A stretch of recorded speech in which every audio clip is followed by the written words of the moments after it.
billahi minasyaitonir rajim. Bismillahirrahmanirrahim. Alhamdulillahirabbil alamin wassalatu wassalamu ala asyrafil anbiya'i wal mursalin wa ala alihi wa sahbihi ajma'in.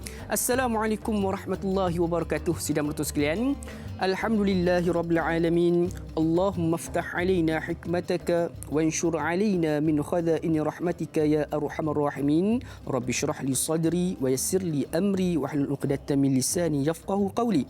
Allahumma faqihna fid din wa 'allimna ta'wil wahdina ila siratikal mustaqim siratal ladzina an'amta 'alaihim minan nabiyyin wasiddiqin wasyuhada'i wassalihin wa hasuna ulaika rafiqa ya arhamar rahimin. Subhanaka la 'ilma lana illa ma 'allamtana innaka antal alimul hakim.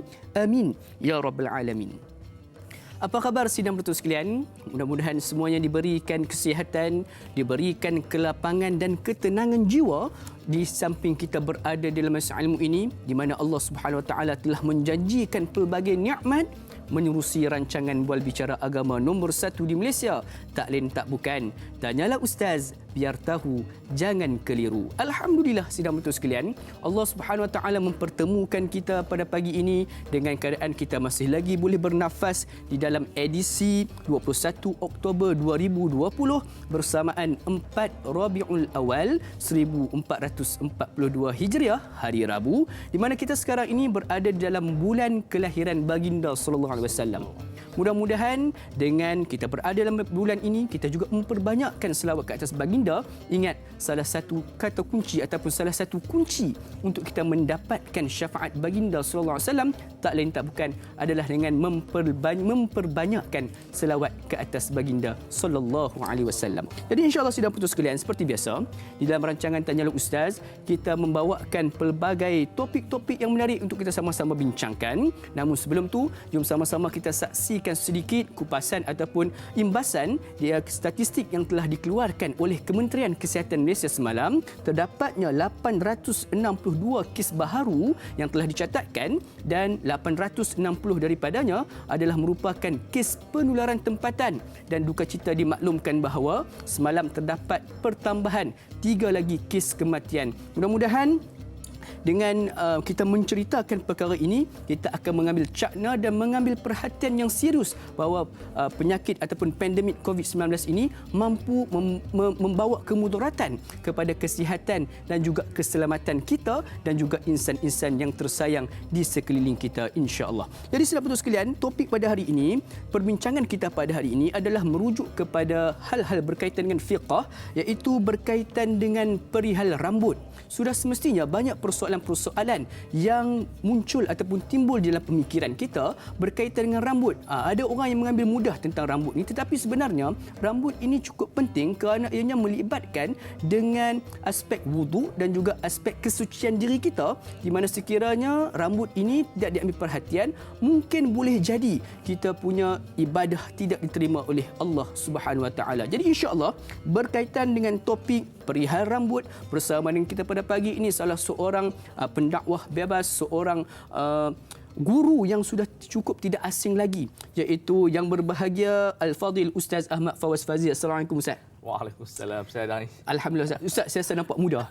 Alhamdulillah. Jadi sidang bertuah sekalian, mudah-mudahan dengan pertemuan kita pada pagi ini membawa 1001 rahmat daripada Allah Subhanahu Wa Taala. Jadi sekiranya sidang penonton ada sebarang persoalan yang ingin diajukan kepada kami berkaitan dengan perihal rambut, boleh untuk hubungi kami secara terus di talian bebas tol 1800 881677 ataupun boleh meninggalkan pesanan ringkas menerusi aplikasi WhatsApp di talian 011 1233 6480 ataupun boleh menerusi laman media sosial rasmi kami di Facebook Tanyalah Ustaz TV3, insya-Allah. Jadi tak berapa masa lagi, kita ingin mendengar sedikit tausiah ataupun mukadimah pendahuluan awal berkaitan dengan topik kita perihal rambut daripada Ustaz. Tapi Ustaz, persoalannya Ustaz, kita melihat di dalam struktur ataupun di dalam wuduk itu sendiri, Islam menekankan salah satunya adalah berkaitan perihal dengan rambut. Jadi Ustaz, apakah sebenarnya signifikannya rambut ini dengan ibadah umat Islam? Ustaz, silakan. Assalamualaikum warahmatullahi wabarakatuh. Bismillah wassalatu wassalamu ala Rasulillah wa ala alihi wa sahbihi wa man wala. Luqman yang saya hormati, sebenarnya para penonton-penonton, saya Ustaz, satu rancangan nombor 1 di Malaysia. Topik ini sangat penting sehingga ramai ulama mengarang kitab khusus tentang rambut saja sejak zaman tu sampai sekarang. Dan orang buat tesis pun ada. Sebab rambut ini dia kadang-kadang menjadi simbolik kepada kecantikan, ya, yang kita akan bincangkan lagi insya-Allah. Sebenarnya dalam ibadat, perkara yang perlu kita mengetahui di antaranya ada benda yang kita tidak tahu sebabnya kenapa Tuhan syariatkan sapu kepada rambut secara spesifik. Makna dia kenapa begitu ya? Tetapi mungkin di sana rambut ini adalah simbolik kepada penyucian akhlak. Ya. Bila kita dilahirkan, kita disunatkan mencukur rambut. Mencukur rambut kita, bukan rambut kambing. Ya. Lagi, kalau dalam kitab Jawi ditulis begitu. Apabila cukup 7 hari, disembelih seekor kambing dan dicukurkan akan kepalanya. Maka orang yang baca kitab Jawi itu dikata kepala kambing, selepas disembelih kambing itu dicukur kepala kambing. Masya Allah. Jadi bukan kepala kambing, kepala budak-budak tersebut untuk apa? Untuk membuang sifat-sifat buruknya. So simbolik dia begitu. Okey. Jadi mungkin ni saya tidak katakan satu benda yang pasti. Bila kita cuci kepala kita membuang akhlak-akhlak yang tidak baik, ya, penyucian. Tetapi rambut ni juga dari aspek yang lain, ia merupakan falsafah kecantikan. Innallaha jamilun yuhibbul jamal. Ya, Allah Taala itu cantik dan suka kepada kecantikan. Dan dalam falsafah Islam, kecantikan ini meliputi 5 perkara. Kecantikan mata, telinga, rasa, dengar, ya, deria hidung, itu pun di antara bila kita pakai perfume, di antara untuk kecantikan, ya. Dalam falsafah Aristotle, kecantikan hanya melibatkan mata sahaja. Sebab itu Islam ni mengajar kepada 3 perkara yang kita perlu tahu. Kebenaran, kebaikan dan kecantikan. Jadi di antara benda yang perlu kita jaga ialah rambut. Bahkan dalam hadis Nabi SAW bersabda, "Man kana lahu sya'run falyukrimhu." Siapa yang ada rambut, muliakan dia. Makna dia kena jaga, kena repair, kena kemas. Bahkan adalah hadis yang sahih, seorang sahabat yang berjumpa dengan Nabi, Ash'ath Aghbar, rambut dia penuh kusut. Nabi suruh keluar sikat dulu. Nabi kata, janganlah menjadi seperti orang yang seperti syaitan. Syaitan dia tidak sikat rambut.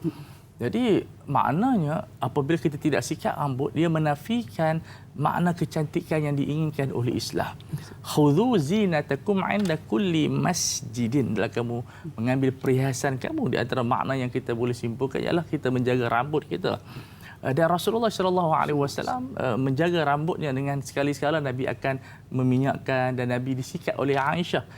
Cuma saya terlintas, kenapa Nabi tidak sikat hari-hari? Masa saya berjalan tadi ke dalam kereta, saya fikir kenapa Rasulullah kita ni hari-hari menghadap cermin kita sikat. Atas kereta kita sikat. Rupanya Allah Taala alhamdulillah bukakan satu ilham yang saya nampak ialah sebab Nabi pakai serban. Betul. Ya, jadi kalau pakai jadi tak perlulah sikat kita selalu macam kita. Dan serban ini satu budaya Arab yang disunahkan oleh Rasulullah SAW. Maksud dia serban ini digunakan pakai oleh orang Arab adalah untuk menutup kepanasan dan kesejukan. Kalau kita pergi ke Arab kalau musim panas, memang kena pakai kain tutup di kepala. Tetapi ia telah menjadi sunnah adat yang mana Rasulullah pakai, maka dia menjadi satu benda yang kebaikan. Jadi Nabi taklah perlu sikat selalu. Sebab itu kata ulama Nabi dia sikat sekali-sekala. Apa-apa yang saya dapat daripada renungan saya yang lemah ini mudah-mudahan diterima oleh ulama, iaitu Nabi pakai serban, jadi tak perlu sikat selalu. Tapi bila rambut dah mungkin kusut, Nabi dia rawat dan seumpama dengan dia. Namun kita berlainan, kita tidak pakai serban. Ada yang pakai serban tak apa, tapi yang kita tak pakai serban haruslah kita selalu sentiasa dinampakkan masa Nabi. Sebab Nabi kata apa? Man kana lahu sya'run. Jangan baca sya'run, syair. Jadi pergi sya'run. Siapa yang ada rambut dan bulu-bulu, muliakan dia. Dengan rawatan, kalau kita ada uban, disunatkan warnanya, nanti kita akan bincangkan insya-Allah. Tapi maknanya rambut ini bukan satu benda yang gampang dalam Islam, kerana ia merupakan mahkota. Bahkan saya ni bukan untuk fatwa, untuk satu gambaran saja. Kalau dalam mazhab Hambali, bila kita meminang orang perempuan, mereka mengharuskan peminang lelaki itu melihat rambut wanita tersebut. Ya. Sedangkan kita mazhab Syafi'i tak boleh. Sebab dia kena rambut itu lambang kecantikan. Jadi macam orang tua-tua dulu dia suruh perempuan tu hidang, dia pakai selendang. Jadi nampaklah rambut yang muncul di selendang tersebut ataupun dia mengendap. Ataupun dia tanya mak dia macam mana rambut bakal isteri. Jadi rambut itu dijadikan seperti isu penting di dalam peminangan. Ini menunjukkan satu benda yang penting dalam Islam. Rasa ada masa, tak ada masa saya berhenti. InsyaAllah kita nak raya. Ya, saya saja tanya. Okey. Jadi insyaAllah sidang penonton sekalian, itulah dikatakan bahawa sebenarnya rambut ini merupakan mahkota baik kepada lelaki maupun kepada wanita. Jadi sebabkan itulah syariat menyuruh kita untuk mengemaskannya, Ustaz. Betul. InsyaAllah. Jadi sidang penonton sekalian, kita nak meraihkan persoalan yang pertama daripada sahabat kita daripada Facebook Tanyalah Ustaz TV3 daripada Puan Rahimah Saud. Salam Ustaz, Da'i dan kru Tanyalah Ustaz. Waalaikumsalam warahmatullahi. Soalan pertama, pernahkah sejarah memaparkan perihal paras rambut para sahabat? Dan jika ada, sebutkanlah beberapa contoh mereka, Ustaz. Yang keduanya, jika isteri potong rambut atau dandan rambut, adakah perlu kepada izin suami? Terima kasih, Ustaz. Dua soalan yang menarik, Ustaz. Ini macam soalan periksa. Soalan periksa. Tolong sebutkan. 5 markah. 5 markah. Ni kalau saya jawab kena belanja. Dia di antara masalah fiqh, keharusan seorang pakar fiqh sama dia mufti ataupun yang setara yang mufti, bila dia menjawab fiqh dia berhak dapat upah. Reward. Kena dapat reward, Ustaz. Lepas ni, Ustaz. Sebab dia tanya soalan macam Faizal kita. Sebab macam jawab Faizal juga. Okey, yang pertama, memang Nabi diceritakan dalam sunnah rambut Nabi ni kadang-kadang panjang sampai paras bahu, bila Nabi gunting sampai ke paras telinga dengan nama-namanya yang tentu dalam kitab, misalnya Syama'il Muhammadiyah dan syarahnya Kendali Rasul kamu, dia maksud seperti rambut Nabi limah sampai mencecah dia bahu, ada nama jummah sehingga melepasi telinga, ada yang nama wafrah, tetapi rambut yang panjang tapi tidak sampai kepada bahu. Jadi Nabi bila panjang tapi tidak melebihi bahu, sebab bahu ni melebihi bahu itu sifat perempuan. Itu di antara sifat dia, itulah mungkin di antara contoh-contoh rambut yang diikuti oleh para sahabat. Sebab rambut ini kadang-kadang mengikut budaya juga. Sebab dalam isu sekarang ni, boleh tak kita berambut panjang? Sebab itu dalam usul fiqh yang dibahas oleh Al-Imam Zarkashi, bila satu sunnah budaya. Makna rambut ni sunnah budaya, dia tidak panggil sunnah yang datang daripada wahyu. Maksud dia Nabi kena buat perfect begitu. Tetapi biarlah budaya itu nampak cantik dan molek. Kata ulama Syafi'i, kalau rambut itu ataupun sunnah adah itu menjadi satu budaya orang fasik, maka kita kena tinggalkan. Tak boleh buat. Itu sebagian ulama Syafi'i yang kata begitu. Tapi yang asal kita kekalkan. Cuma rambut ni kita tak tahu taraf dia macam mana. Kalau dia menjadi satu budaya orang baik, kita ikutkan. Tetapi zaman sekarang ni rambut ini kita kekeliruan. Betul, sebab itu saya lebih suka dia waktu zaman sekarang ni kita rambut pendek. Sebab bila kita rambut panjang nanti ada satu bercanggah dengan undang-undang. Undang nak masuk sekolah pun tak boleh. Jabat tak boleh. Jadi satu isu. Jadi sebab itu kadang-kadang alhamdulillah dengan adanya konsep usul fiqh ni dia faham. Sebab kadang-kadang rambut ni diikut zaman. Cuma kalau bila orang tanya rambut sahabat, ada yang panjang, ada yang sederhana, tetapi mereka tidak botakkan rambut. Saya akan uraikan kenapa tidak dibotakkan rambut. Jadi insya-Allah mudah-mudahan menjawab persoalan tersebut. Jadi terdapatnya pembahagian ataupun nama-nama tentang potongan Nabi, iaitu yang sempat Ustaz terangkan adalah limah, zimmah dan juga wafrah. Jummah dan juga wafrah. Itu adalah di antara potongan-potongan baginda rambut baginda sallallahu alaihi wasallam, insya-Allah. Jadi Ustaz, kita naikkan persoalan berikutnya daripada Facebook kita, daripada Ali. Panjang nama dia. Panjang, Ustaz. Assalamualaikum Ustaz Da'i yang dihormati. Waalaikumsalam warahmatullahi. Rambut bagi kaum wanita dikira aurat dan perlu ditutup ketika keluar rumah. Adakah perlu bagi kaum wanita untuk menghias dan mendandan rambut? Bolehkah menyimpan jambul bagi kanak-kanak? Mohon pencerahan Ustaz agar tahu dan tidak keliru. Terima kasih. Jadi Ustaz, tadi sebenarnya kita tertinggal satu soalan, Ustaz. Daripada sahabat kita berkaitan dengan izin. Minta izin daripada saya jawab yang izin dulu. Silakan, Ustaz. Nanti marah pula orang tu. Jadi jawapannya, kalau rawatan biasa, tidak melibatkan warna, tidak melibatkan perubahan macam rebonding dan sebagainya, itu tidak ada masalah. Memang benda itu benda yang normal. Jadi tidak tidak perlu dia minta izin kepada suami, tetapi kalau melibatkan warna sebab suami itu nak tengok, barulah kena minta izin daripada suami, ataupun nak melurus rambut kerinting dia nak luruskan. Kadang-kadang suami itu minat rambut kerinting. Jadi minta izin kepada suami. Tetapi kalau hanya repair dan seumpama dengan dia, tidak perlu sebab benda itu memang kita kena repair. InsyaAllah. Okey, yang ni Ali bin Ali ini. Berkaitan dengan rambut, dia wanita, dia nak menghias rambut, mendandang rambut untuk keluar yang pertama, Islam bila dia mewajib memakai tudung, bukan makna sepanjang masa. Okey, Ustaz. Hanya di luar. Di hadapan bukan mahram. Maknanya dia tidak menafikan untuk berdandang harta dengan ibu bapa kita. Bukan terkena sebab takkan nak pakai macam hantu begitu. Sama tuan kata Jadi tidak boleh begitu. Jadi maksud kita boleh berdandan di rumah, kita mencantikkan di rumah, tambah di hadapan suami disunatkan. Kadang-kadang bahkan diwajibkan kalau itu boleh menjaga ketenteraman rumah tangga. Tetapi saya nak ingatkan di sini falsafah sebenarnya menutup aurat rambut wanita ini, walaupun sebahagian yang mengatakan itu hak wanita nak buka atau tutup, nak tunggu ikhlas dulu lah apa semua itu, sebenarnya pakai tudung tak ada kaitan dengan ikhlas. Ya, itu kita kena tekankan. Kalau kita nak tunggu ikhlas sampai bila-bila tak ikhlas, kita sembahyang pun tak ikhlas juga. Jadi tak payah sembahyanglah begitu. Falsafah pakai tudung ni menjaga sistem sebenarnya, menjaga sistem mata lelaki.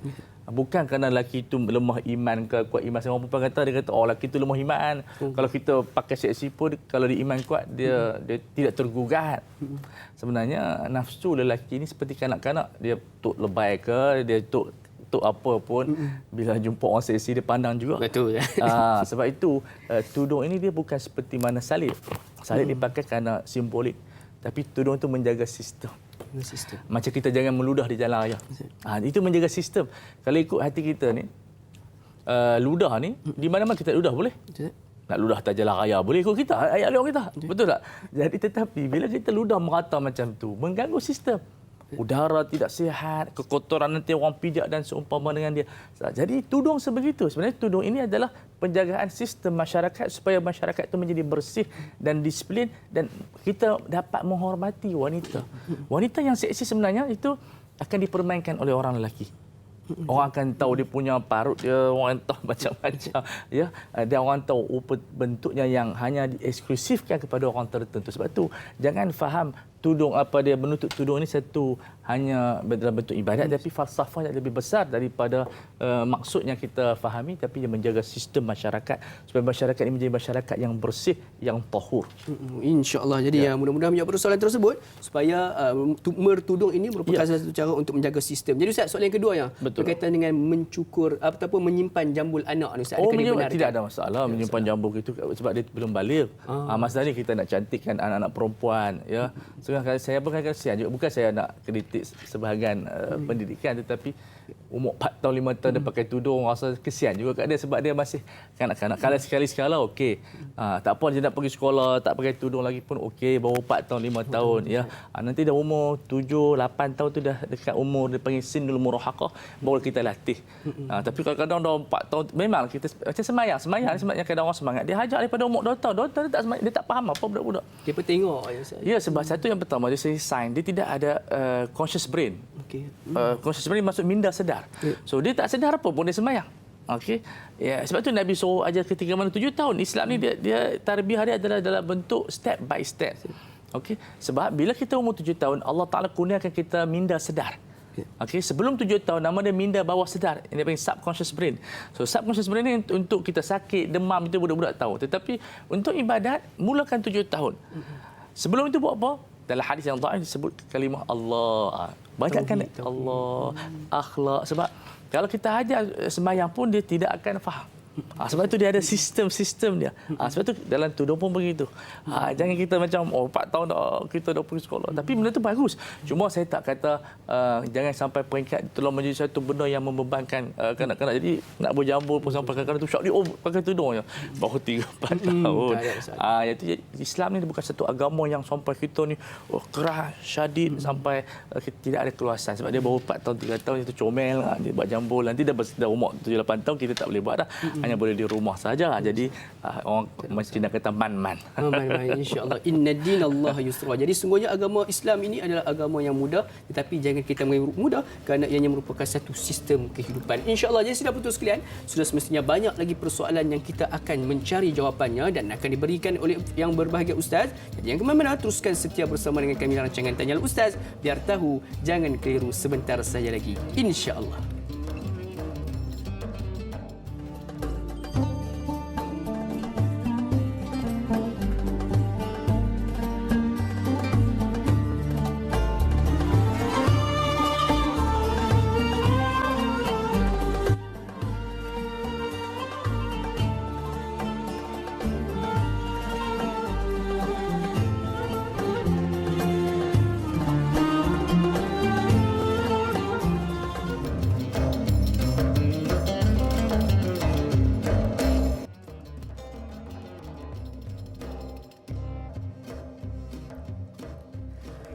Terus patuhi SOP, ada persoalan tentang agama, di sini ada jawapannya. Tanyalah Ustaz biar tahu, jangan keliru. Alhamdulillah sudah putus sekalian, kembali kita bertemu di dalam pagi ini, di dalam suasana yang penuh ketenangan, di dalam masa ilmu. Mudah-mudahan Allah SWT berikan kemaafan dan juga memberikan ketenangan serta kelapangan waktu dan keberkatan waktu yang diberikan oleh Allah SWT. InsyaAllah. Jadi sudah putus sekalian, seperti biasa pada hari ini kita membincangkan topik berkaitan dengan perihal rambut. Sekiranya ada sebarang persoalan yang ingin diajukan kepada kami, boleh untuk hubungi kami secara terus di talian yang tertera di kaca televisyen, insya-Allah. Jadi sudah betul sekalian, sepanjang tempoh kita di dalam segmen pertama tadi Ustaz, kita sudah membincangkan di antara apakah hikmah pensyariatan banyak yang ataupun Islam menekankan berkaitan dengan rambut, sudah pun kita pelajari dan juga persoalan telah pun kita raikan. Jom sama-sama kita nak raikan persoalan yang berikutnya daripada Azizah Admaja Putri, sahabat kita daripada Indonesia. Assalamualaikum warahmatullahi wabarakatuh, Ustaz dan Da'i Luqman. Assalamualaikum warahmatullahi. Soalan saya, apa itu qazak? Apa hukum seperti yang dilakukan sebahagian para pemuda dengan mencukur sisi kepala dan meninggalkan di tengahnya? Terima kasih. Jadi Ustaz, soalan ni Ustaz, saya juga kadang-kadang tertanya-tanya. Berkaitan dengan adakah qazak itu bermaksud line yang dibuat ataupun ianya bermaksud kita mentrim ataupun memotong, mencukur terus Ustaz? Bagaimana, silakan. Itu soalan daripada Azizah. Azizah. Semua Azizah ingat lagu Azizah. Jadi qazak ini adalah satu benda yang terlarang, tapi dia tidaklah haram, dia terlarang dalam bentuk tidak elok dari segi etika. Sebab penjagaan rambut ini dia termasuk dalam maqasid tahsiniyah. Masalah tahsiniyah. Makna dia apa maksud tahsiniyah? Ia adalah untuk menjaga maruah kita, menjaga imej kita. Sebab dalam perkajian imej ini dia influence lebih kurang 60 hingga 65%. So bila kita ada qazak, orang tak boleh yakin kita. Nak jadi imam pun susah. Nak buat menantu pun apa menantu kepala botak ni. Jadi qazak ni kita meninggalkan sebahagian kepala. Maksudnya orang perempuan pun tak boleh buat, kanak-kanak pun tak boleh buat, dan diriwayatkan seorang budak tu dicukurkan sebahagian kepalanya, kemudian tinggal Nabi suruh cukurkan semuanya. Okey, jadi sama ada sebelah kanan ke sebelah kiri ke depan botak rambut, ada kata sebaliknya, itu sebagai qazak. Maksudnya membotakkan sebahagian rambut dan mengekalkan rambut yang lain. Itu kenapa tak mau meniru gaya-gaya orang yang tidak soleh. Sebab dipanggil tashabbahu fa illam takunu mislahum fa inna tashabbuha bil kirami falahu. Tirulah gaya orang soleh walaupun kamu bukan orang soleh. Sesungguhnya meniru gaya orang soleh itu tanda kejayaan. So kita tak naklah rambut itu dia tak berjaya. Dan nampak malu. Nampak dah gagal lah kat itu. Nampak gagal rambut pun kamu dah gagal macam mana masa depan kamu. Nak ambil menantu pun. Pening. Dahlah begitu duduk you sana you sini. Jadi kita tak mau begitu. Kita masyarakat sebenarnya. Masyarakat kita adalah membina kepada masyarakat yang bersih. Innallaha yuhibbut tawwabin wa yuhibbul mutatahhirin. Jadi golongan yang mutatahhirin ini sebagainya adalah penjagaan rambut itu sendiri. Sebab tu membotakkan kepala, hatta membotakkan kepala ya, tidak disunatkan melainkan dalam beberapa keadaan. Ketika umrah, ketika haji dan ketika mana kita dilahirkan. 3 keadaan saja. Adapun dalam keadaan yang lain kita tak disyariatkan membotak kepala. Walaupun sekarang jadi trend botak kepala, walaupun dia tidak haram dan tidak makruh, dia harus, tetapi rambut kita disunatkan biar kita ada rambut. Bahkan nanti kalau mungkin ada soalan saya takut saya jawab iaitu hukum menanam rambut. Kalau orang tanya, kalau tak ada saya akan jawab. Allah. Kenapa? Rambut ini adalah satu mahkota yang perlu kita jaga. Kalau kita dah botak kepala, nak jaga apa lagi? Itu di antara benda yang kita kena terangkan. Jadi qazak adalah kita membotakkan sebahagian, mana-mana bahagian dia meninggalkan bahagian rambut yang lain, sama ada depan, kanan, kiri dan seumpama dengan dia, kerana dia bercanggah dengan etika seorang Muslim. Oh, insya-Allah. Jadi Ustaz, sebenarnya soalan berkaitan dengan menanam rambut tu ada. Ya. Tapi kita hold dulu. Allahu Ini Akbar. banyak alhamdulillah. Sebenarnya persoalan berkaitan dengan rambut ni Ustaz. Sebenarnya kalau kita fikir rambut tu saja, Betul. sebab tu orang akan ambil mudah. Tapi bila kita tengok pada hukum-hukumnya, rupanya banyak benda yang kita Lagu boleh Melayu pun bincangkan. ada rambut ikal mayang begitu. Masya-Allah. Tapi memang kalau dalam kecantikan Arab ni dia bahas tentang kecantikan. Apa itu cantik? Iaitu wanita yang memiliki rambut ikal mayang. Begitu maksud dia. Kan rambut Nabi ikal mayang. So makna kepada orang tu ada rambut ikal mayang itu sebagai kecantikan yang ada pada dia. InsyaAllah. Jadi mudah-mudahan menjawab persoalan daripada saudari kita, daripada Azizah daripada Indonesia. InsyaAllah. Jadi Ustaz, kita nak beralih dengan persoalan berikutnya daripada Facebook menerusi Nurul Hidayah Saifuddin. Assalamualaikum Ustaz dan Da'i. Waalaikumsalam warahmatullahi. Apakah garis panduan tertentu rambut bagi lelaki? Yang keduanya, berapa panjang rambut yang dibenarkan bagi seorang lelaki? Dan yang ketiganya, bagaimanakah ia ketika solat, sama ada rambut panjang tadi diikat ataupun dibiarkan lepas sahaja? Sekian, terima kasih. Ustaz, ini 3 soalan yang menarik. Dan soalan ketiga, Tak ada yang masalah yang tanya perempuan, tapi soalan lelaki itu pelik. suami untuk suami. Tapi ini dia panggil apa? Tahwilul istifta. Dalam fiqh tanya diharuskan mewakilkan orang lain minta fatwa. Betul. Ini bagus sungguh. Saya patut ini soalan lelaki atas tu hidayah. Jadi yang pertama, batas rambut panjang itu jangan melebihi bahu. Sebab melebihi bahu itu sifat wanita, dia satu karakter seorang wanita. Jadi kita tidak mahu menyerupai wanita sebab hilang dia punya kelakian kita itu. Itu batasannya. Cuma yang penting kekemasan yang sedia ada. Kemudian dia tanya lagi apa? Tentang rambut ketika solat. Ya, disunatkan kita lepaskan. Tak disunatkan kita ikat. Tapi dalam masa yang luar solat kita boleh dandan. Orang lelaki boleh dandan rambut. Kan dia ikat sikit bagi rambut elok dan seumpama dengan ini. Selama mana tidak menyerupai dan niat kita tidak menyerupai perempuan. Seorang lelaki dia pandai jaga rambut. Rambut panjang, cantik kita tengok. Saya pun teringin tapi setes. Itu masa PKP. Bila panjang, rimah. Potong juga. Panas, Ustaz. Ya, tak kisah.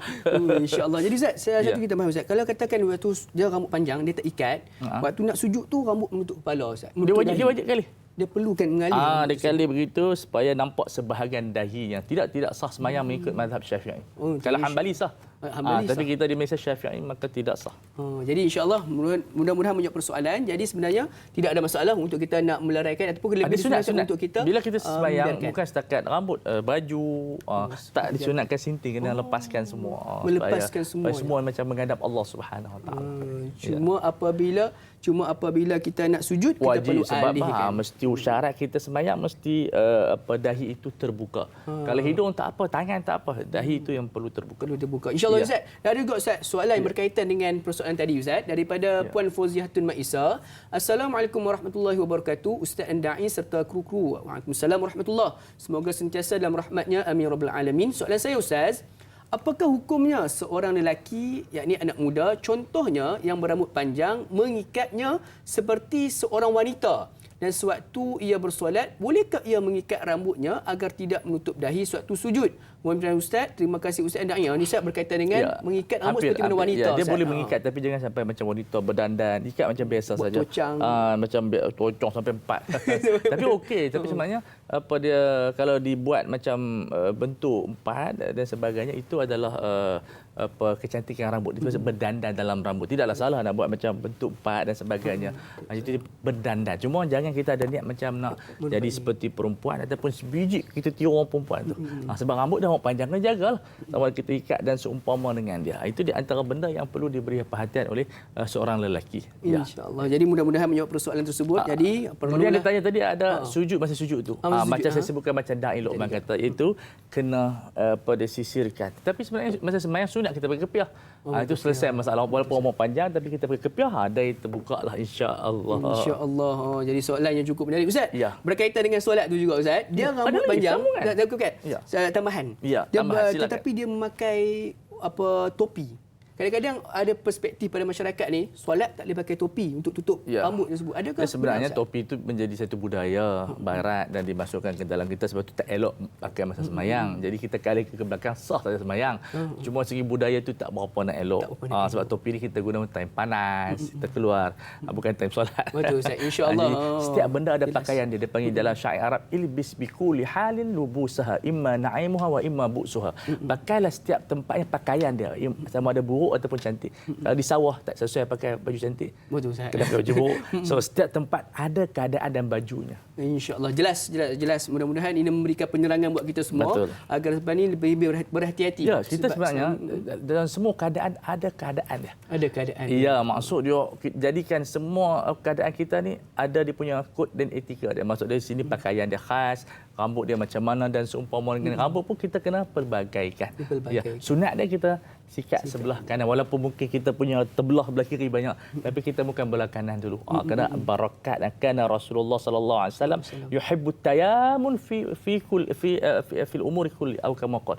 Sesungguhnya Nabi Rasulullah SAW suka ambil sebelah kanan dulu. Yuhibbu tayamun.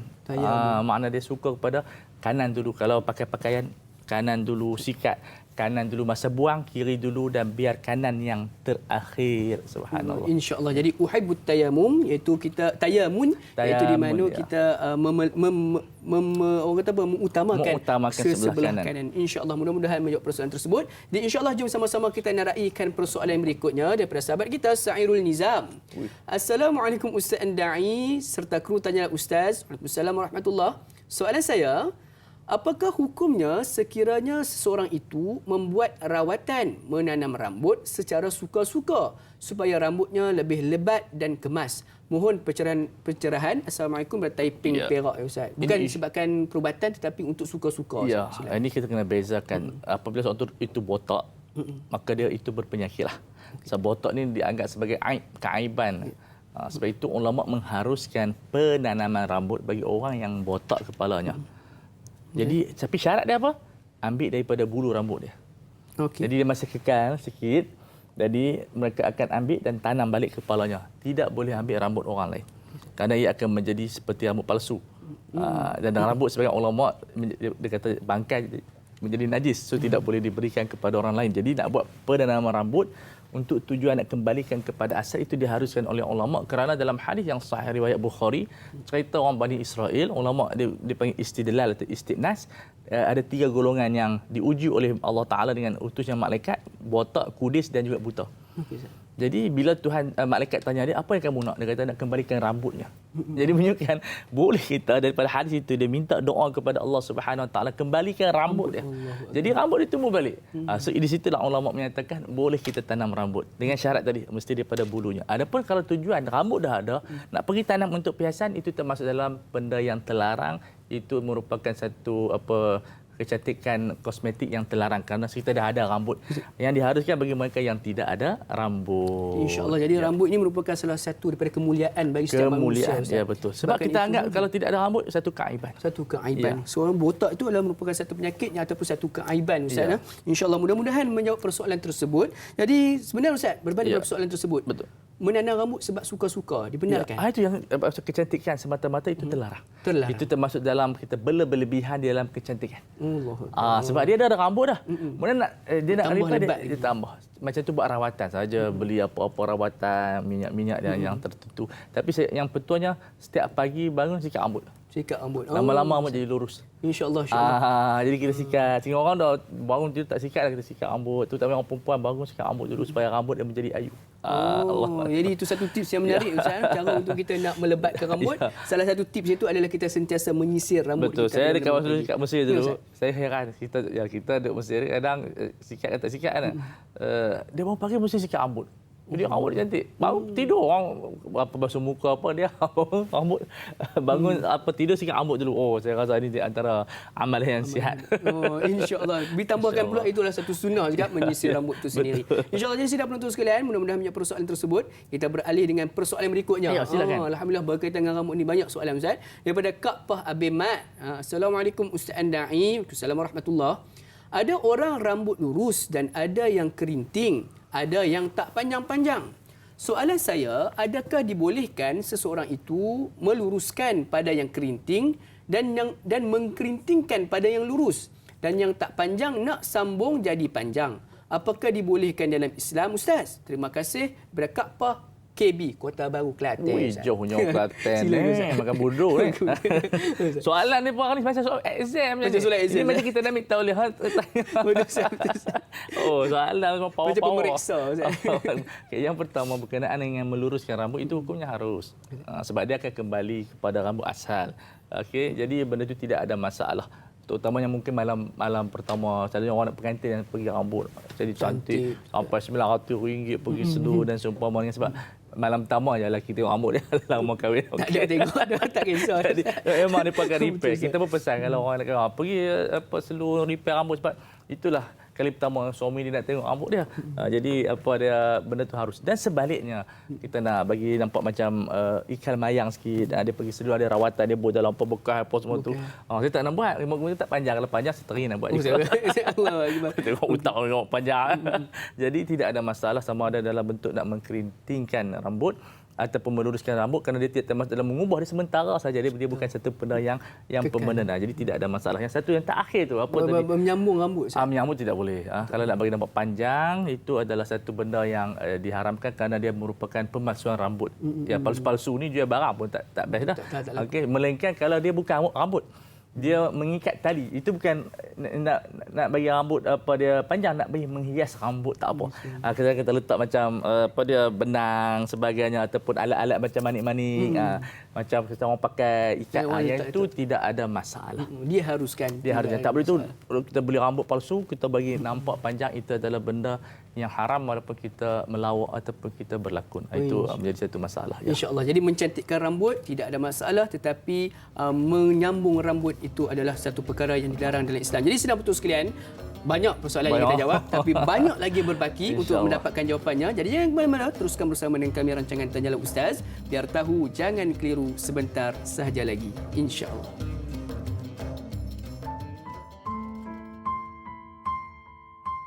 Bismillahirrahmanirrahim.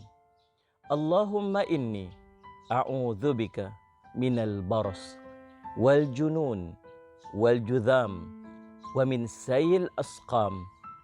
Ya Allah, sesungguhnya aku berlindung denganmu dari penyakit sopak, gila, kusta dan penyakit-penyakit yang buruk. Amin ya rabbal alamin.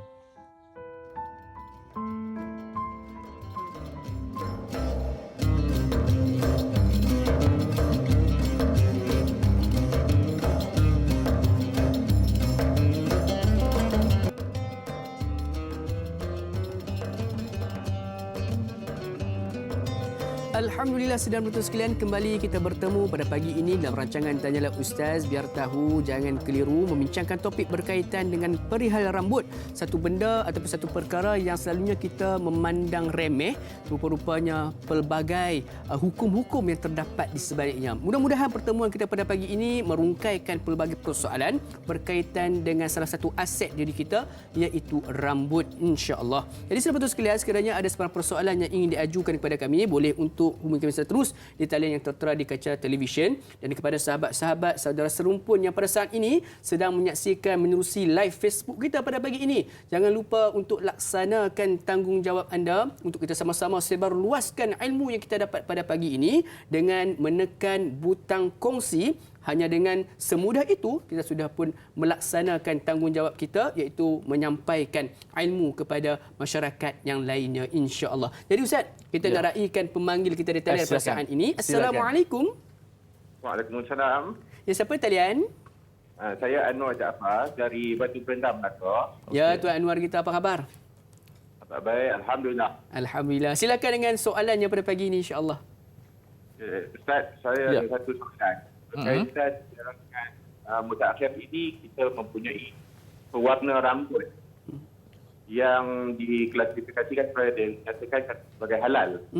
Adakah bahan asas yang bukan daripada inai itu adalah dibolehkan untuk mewarna rambut? Okey. Baik. InsyaAllah. Baik. Terima kasih. sama-sama. Terima kasih Tuan Anwar Jaafar kita. Jaafar, Satu soalan yang cukup menarik Sangat-sangat berkaitan dengan pewarna rambut tapi tidak berasaskan dengan inai. Ustaz, adakah dibenarkan? Yes, Silakan. dalam inai ini dia bukan isu ibadat. Jadi dia adalah isu kehidupan. Maka tidaklah ulama meletakkan syarat-syarat mewarnakan rambut itu dengan inai semata-mata. Apa-apa bahan yang hampir sama kedudukannya dengan inai, organik dan seumpamanya dengan daun-daun yang lain juga, itu diharuskan selama mana ia telap air. Saya pun pakai juga warna color. Sebab dia kalau kita pakai inai, dia cepat hilang. So di sana ada produk-produk yang dikeluarkan untuk bukan menggantikan, melengkapkannya lah. Yang mana dia menjaga rambut kita. Kadang-kadang dia rambut ni berbeza. Ada orang yang tak cantik kalau ada uban. So dia kena warnakan rambut sikit. Ada orang kalau uban dia cantik sangat. Kalau warna tak cantik. So dia ikut kepada setiap orang itu seni mewarnakan rambut. Jadi tak disyaratkan mesti inai. Sebab inai yang ada di bahan di zaman Nabi Muhammad sallallahu alaihi wasallam. Kalau bahan itu yang hampir sama dengan inai dan dikiaskan, maka itu diharuskan selama mana tidak mengandungi bahan najis, ya. Dan yang kedua, tidak orang kata apa menghalang dan dia tidak menghalang air masuk menyerap. Dia panggil telap air. Jadi kalau syarat itu ada, tapi kena tanya pakar lah. Setiap produk kita tak tahu. Semua orang nak tak ustaz ni boleh. Mana nak tahu. Kita bukannya pengkaji Sebab dia benda tu dia panggil case by case.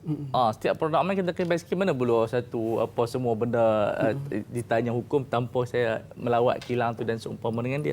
Cuma kenapa tidak ada istilah halal? Sebab halal dari segi undang-undang JAKIM, okey, halal tidak boleh diberikan kepada pewarna. Sebab tu tidak ada logo halal, tak boleh dapat logo halal. Cuma kita hanya tengok bahan tu tidak najis, ada pendek syar'i dan sebagainya, kita pakailah. Tapi kalau bahan tu kita tidak tahu, kita tinggalkanlah. Dia punya sebab ada keraguan. Cuma itu dia punya polisi. Sebab tu kita tidak akan nampak logo halal pada mana-mana pewarna. Sebabnya halal hanya boleh letakkan pada inai saja.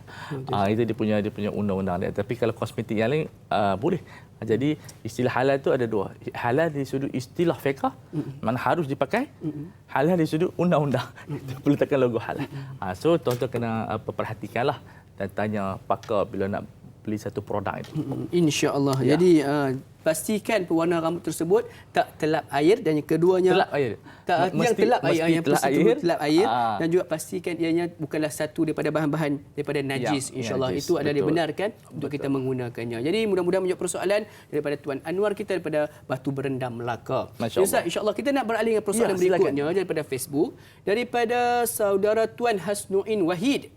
Assalamualaikum Da'i Luqman dan Ustaz Fawaz serta kru-kru dan penonton. Waalaikumsalam warahmatullahi. Semoga kita dirahmati Allah Subhanahu Wa Taala. Amin ya rabbal alamin. Ada sesetengah itu tidak boleh terima ketentuan Allah dengan apa yang ditakdirkan kepadanya mengenai rambut. Kalau dah ada uban, dihitamkannya balik menggunakan pewarna, dan yang botak pula disapu dengan penyubur rambut. Soalan saya Ustaz, apakah hukumnya perbuatan sedemikian, sama ada dibolehkankah Ustaz? Minta pencerahan dari Ustaz. Terima kasih. #biar tahu, jangan keliru. Ustaz, kadang-kadang Soalan yang sangat baik, iaitu kita kena faham bila kita botak, mana kita ada penyakit dan aib. So kalau kita ada apa-apa bahan yang boleh merangsang sel-sel dan sebagainya naik rambut, itu tidak ada masalah. Sebab kita bukan letak amal palsu, dan itu tidak bercanggah dengan takdir Allah Subhanahu Wa Taala. Dan kita telah bahaskan tadi, pengharusan ulama mengharuskan menanam rambut.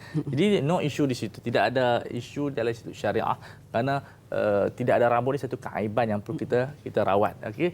Jadi itu tidak ada. Satu lagi ditanya apa, menentang takdir, tidak menentang takdir. Kata Sayyidina Umar, kita daripada takdir kepada takdir. Botak itu takdir, kita nak bagi ada rambut pun takdir juga. Semuanya ada tulis suratan.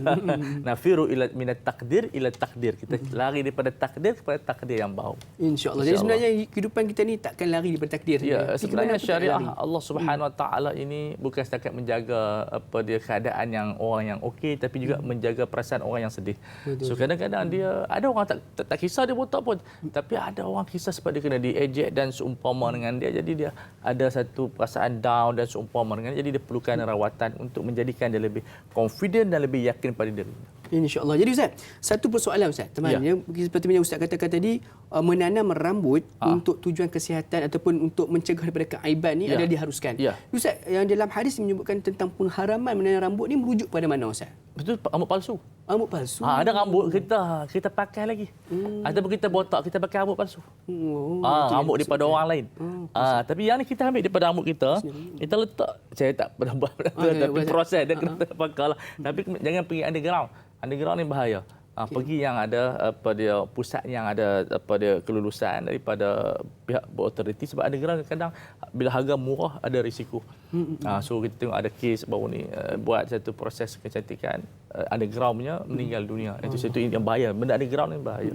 So itu masuk dalam rawatan. Yang diharapkan adalah memakai rambut palsu. Ustaz, kalau rambut palsu ni Ustaz, dia bukan daripada tubuh orang lain, tetapi dia dibuat daripada bahan-bahan sintetik. Bagaimana Ustaz? Itu bagi orang yang botak. Bagi wanita yang ada suami. Yang ada suami dia diharuskan. Sebab tak ada suami tunjuk pada siapa. Yang ada itu kelebihan ada suami ni. Maksudnya bila dia ada botak dia letak macam rambut daripada bukan bulu binatang ataupun dia manusia, daripada plastik dan seumpama dengan dia, maka diharuskan bagi mereka yang ada suami. Takut suami terkejut. Ya. Betul, insya-Allah. Mudah-mudahan menjawab persoalan. Jadi kepada isteri-isteri, jangan khawatir kalau rambut sudah semakin banyak gugur. Jadi tidak ada masalah untuk memakai rambut palsu, tetapi pastikan buatannya adalah buatan sintetik ataupun rambut yang berhasil daripada plastik dan sebagainya. InsyaAllah mudah-mudahan menjawab persoalan tersebut. InsyaAllah. Saya rasa jawapan Ustaz itu membuka pandangan ramai pihak. Dia menjadikan orang kata wanita ni, sebab wanita sangat takut kalau tidak ada rambut. Betul Ustaz. Sebab InsyaAllah. dia akan pakai tudung 24 jam lah. Betul Ustaz. InsyaAllah. Jadi Ustaz, kita nak raikan persoalan berikutnya daripada WhatsApp. Assalamualaikum Ustaz Andai. Waalaikumsalam warahmatullahi. Saya Haji Yusof daripada Changlun. Orang Kedah Ustaz. Mohon penjelasan Ustaz. Soalan pertama, bolehkah memotong rambut bagi lelaki maupun perempuan yang berhadas besar? Perlukah rambut perempuan yang gugur atau dipotong semasa haid dikumpulkan, dibersihkan dan ditanam? Yang keduanya, haruskah lelaki atau wanita memakai rambut palsu bagi keadaan-keadaan tertentu? Dan yang ketiganya, haruskah rambut dihitamkan bagi lelaki atau wanita muda dan tua yang beruban? Ustaz, 3 soalan yang cukup menarik. Ini soalan-soalan betul periksa Ustaz. Memang soalan semua power-power ni dia tembak saya ni. Yang pertama, bolehkah memotong rambut? Itu tidak ada masalah, makruh saja. Makna dia hadis yang kata rambut ni datang kiamat macam-macam dia disebutkan itu tidak sabit hadis tersebut.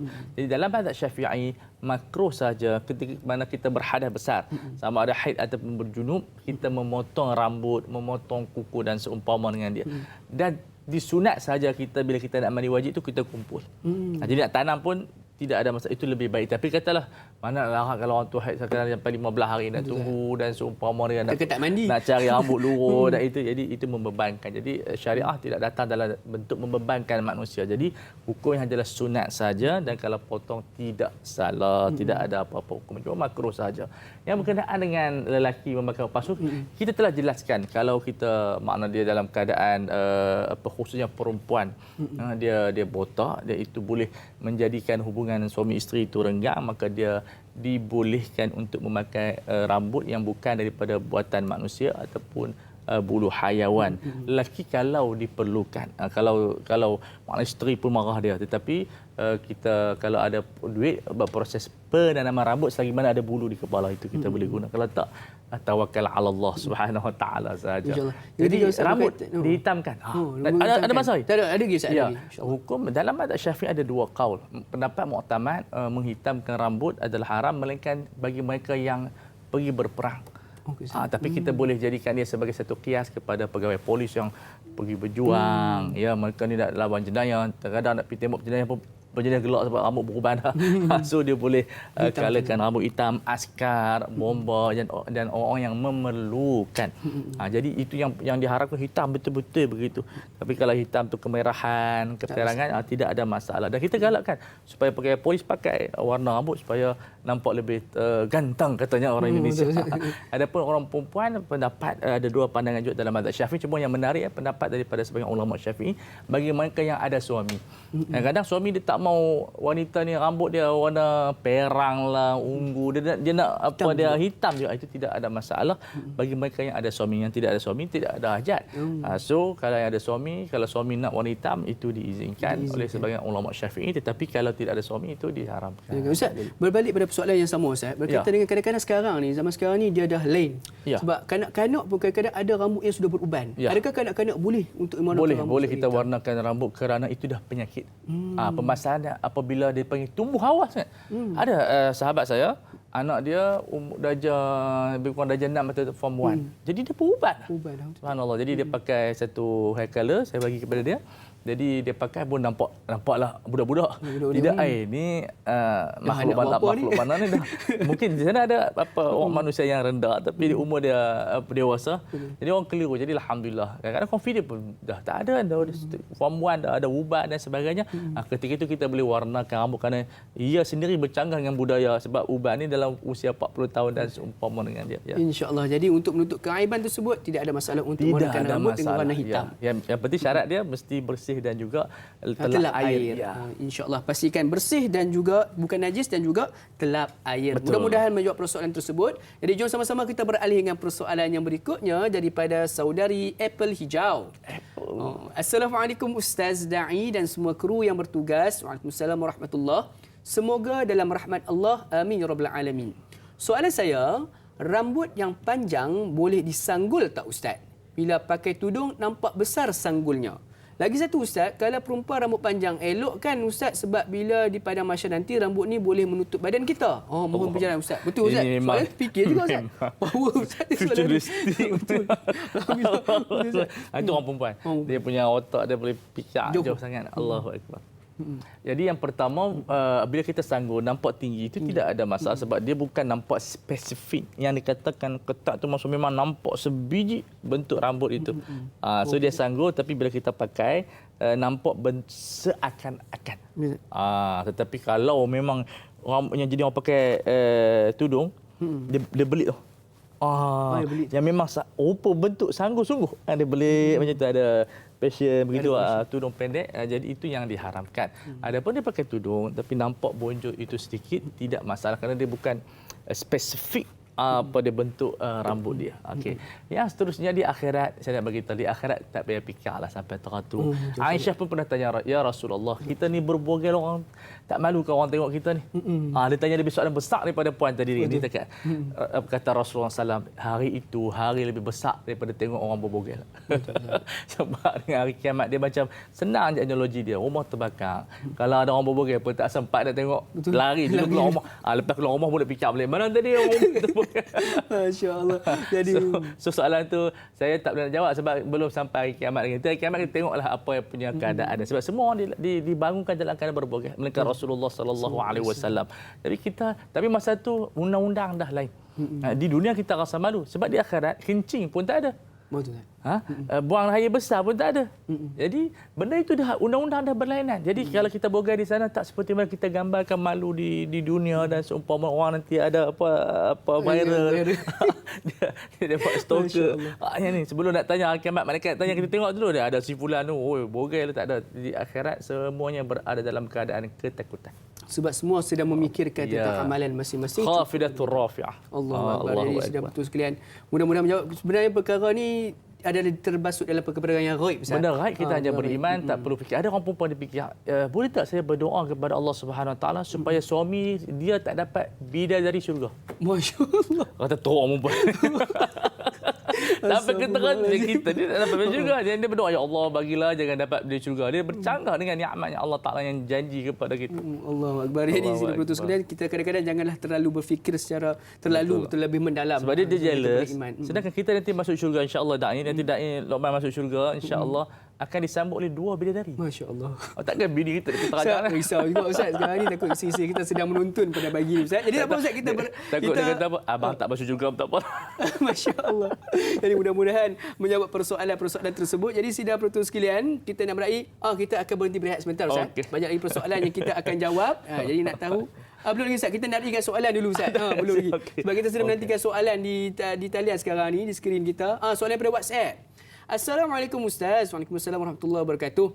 Saya Nur dari Langkawi. Soalannya, apakah hukum buat hair relaxing? Oh, macam mana? Ini dia menenangkan rambut. Bagaimana Ustaz?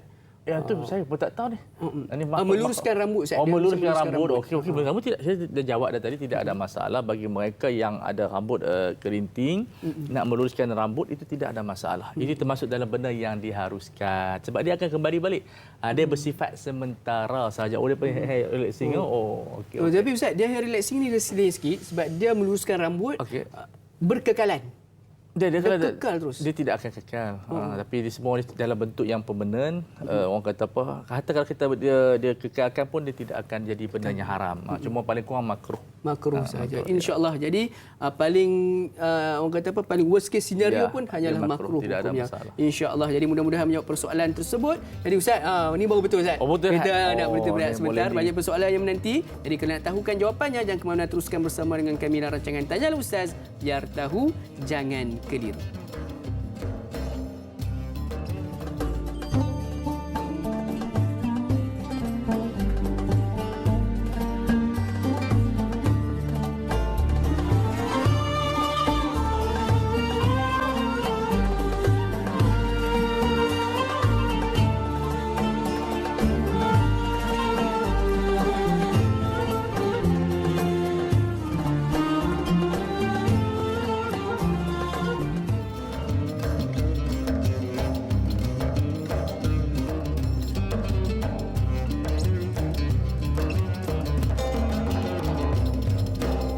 Alhamdulillah sudah penonton sekalian, kembali kita bertemu pada pagi ini dalam rancangan Tanyalah Ustaz, biar tahu jangan keliru, membincangkan topik di dalam bab ataupun topik berkaitan dengan fiqh, iaitu perihal rambut. Sudah banyak yang kita dapat input-input baru berkaitan dengan rambut yang kadang-kadang kita tak ambil tahu pun sebelum ni. Jadi alhamdulillah, mudah-mudahan ia memberikan manfaat buat kita bersama. Dan kepada sidang penonton sekalian, sekiranya masih lagi ada persoalan-persoalan yang menarik untuk diajukan kepada kami, kepada yang berbahagia Ustaz berkaitan dengan rambut, boleh untuk kami di talian yang tertera di kaca televisyen sidang penonton sekalian. Dan kepada sahabat-sahabat serumpun yang sedang menyaksikan, menonton kita menerusi live Facebook, ada persoalan jangan diajukan menerusi ruangan komen di live Facebook, tetapi keluar sebentar, scroll ke bawah, nampak gambar poster saya dengan yang berbahagia Ustaz Ahmad Fawaz kita, bolehkan bertanya persoalan tersebut di ruangan komentar di bawah gambar poster tersebut, insya-Allah. Namun sebelum tu, pada saat ini kita nak raikan pemanggil kita di talian. Assalamualaikum. Waalaikumsalam warahmatullahi wabarakatuh. Dai Luqman dan juga Ustaz Fuaz Fazil, saya Umar Abdul Majid dari Felda Cini Timur 3 Pekan Pahang. Assalamualaikum Ustaz. Waalaikumsalam warahmatullahi wabarakatuh. Apa khabar? Apa khabar tu Haji Omar kita pagi ni? Abang baik, alhamdulillah. Orang tua sihat. Alhamdulillah. Orang muda. Ya, silakan tu Haji, silakan. Silakan Haji Omar. Ya, soalan saya begini Ustaz ya.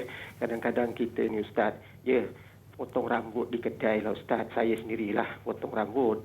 Jadi ada setengah pendapat mengatakan rambut yang dipotong tu tak boleh dibiar di situ, dibawa balik dan diurus dengan cara baik lah. Maksudnya ditanam ke apa ke.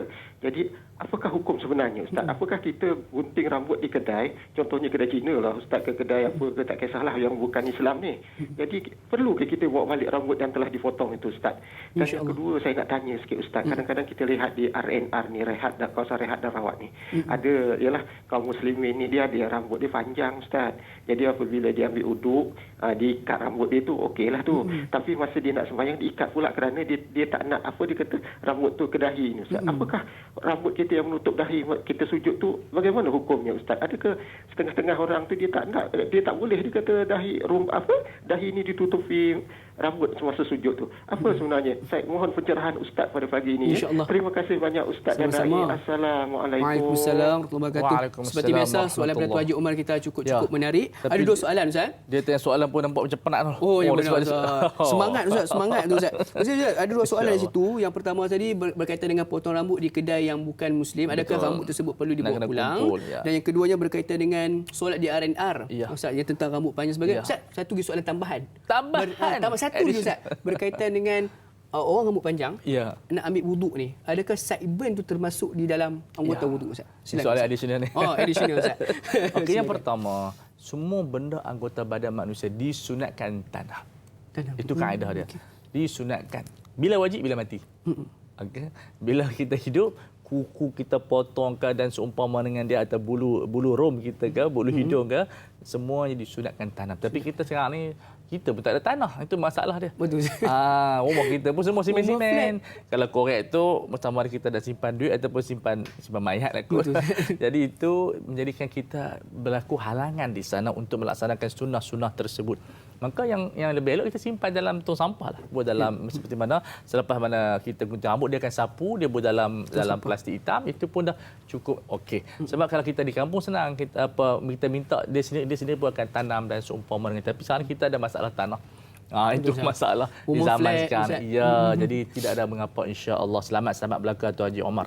Yang kedua berkenaan dahi. Kita telah terangkan dalam mazhab Syafi'i, dahi sujud di atas dahi yang terbuka adalah wajib. So diikat untuk mengelak itu adalah benda yang bagus dan harus untuk dia menunaikan solatnya. Walaupun kita sebut tadi sunat, dia biarkan masa sembahyang dia alihkan dengan tangannya ataupun dia pakai kepiah, selesai masalah. So kita ada banyak pendekatan yang kita nak selesaikan. Yang penting orang rasa selesai nak sembahyang, rasa sonok menunaikan solat untuk bertemu dengan Allah Subhanahu Wa Taala, kerana solat itu adalah dialog dengan Tuhan. Kemudian yang ketiga soalan itu khilaf di kalangan ulama Syafi'iyah yang rambut yang keluar daripada bahagian wajah, adakah itu wajib kita basuh sekali ataupun tidak wajib? Jadi yang senang secara ringkasnya, elok kita basuh sekali. Tapi ramai di Malaysia dia tak basuh.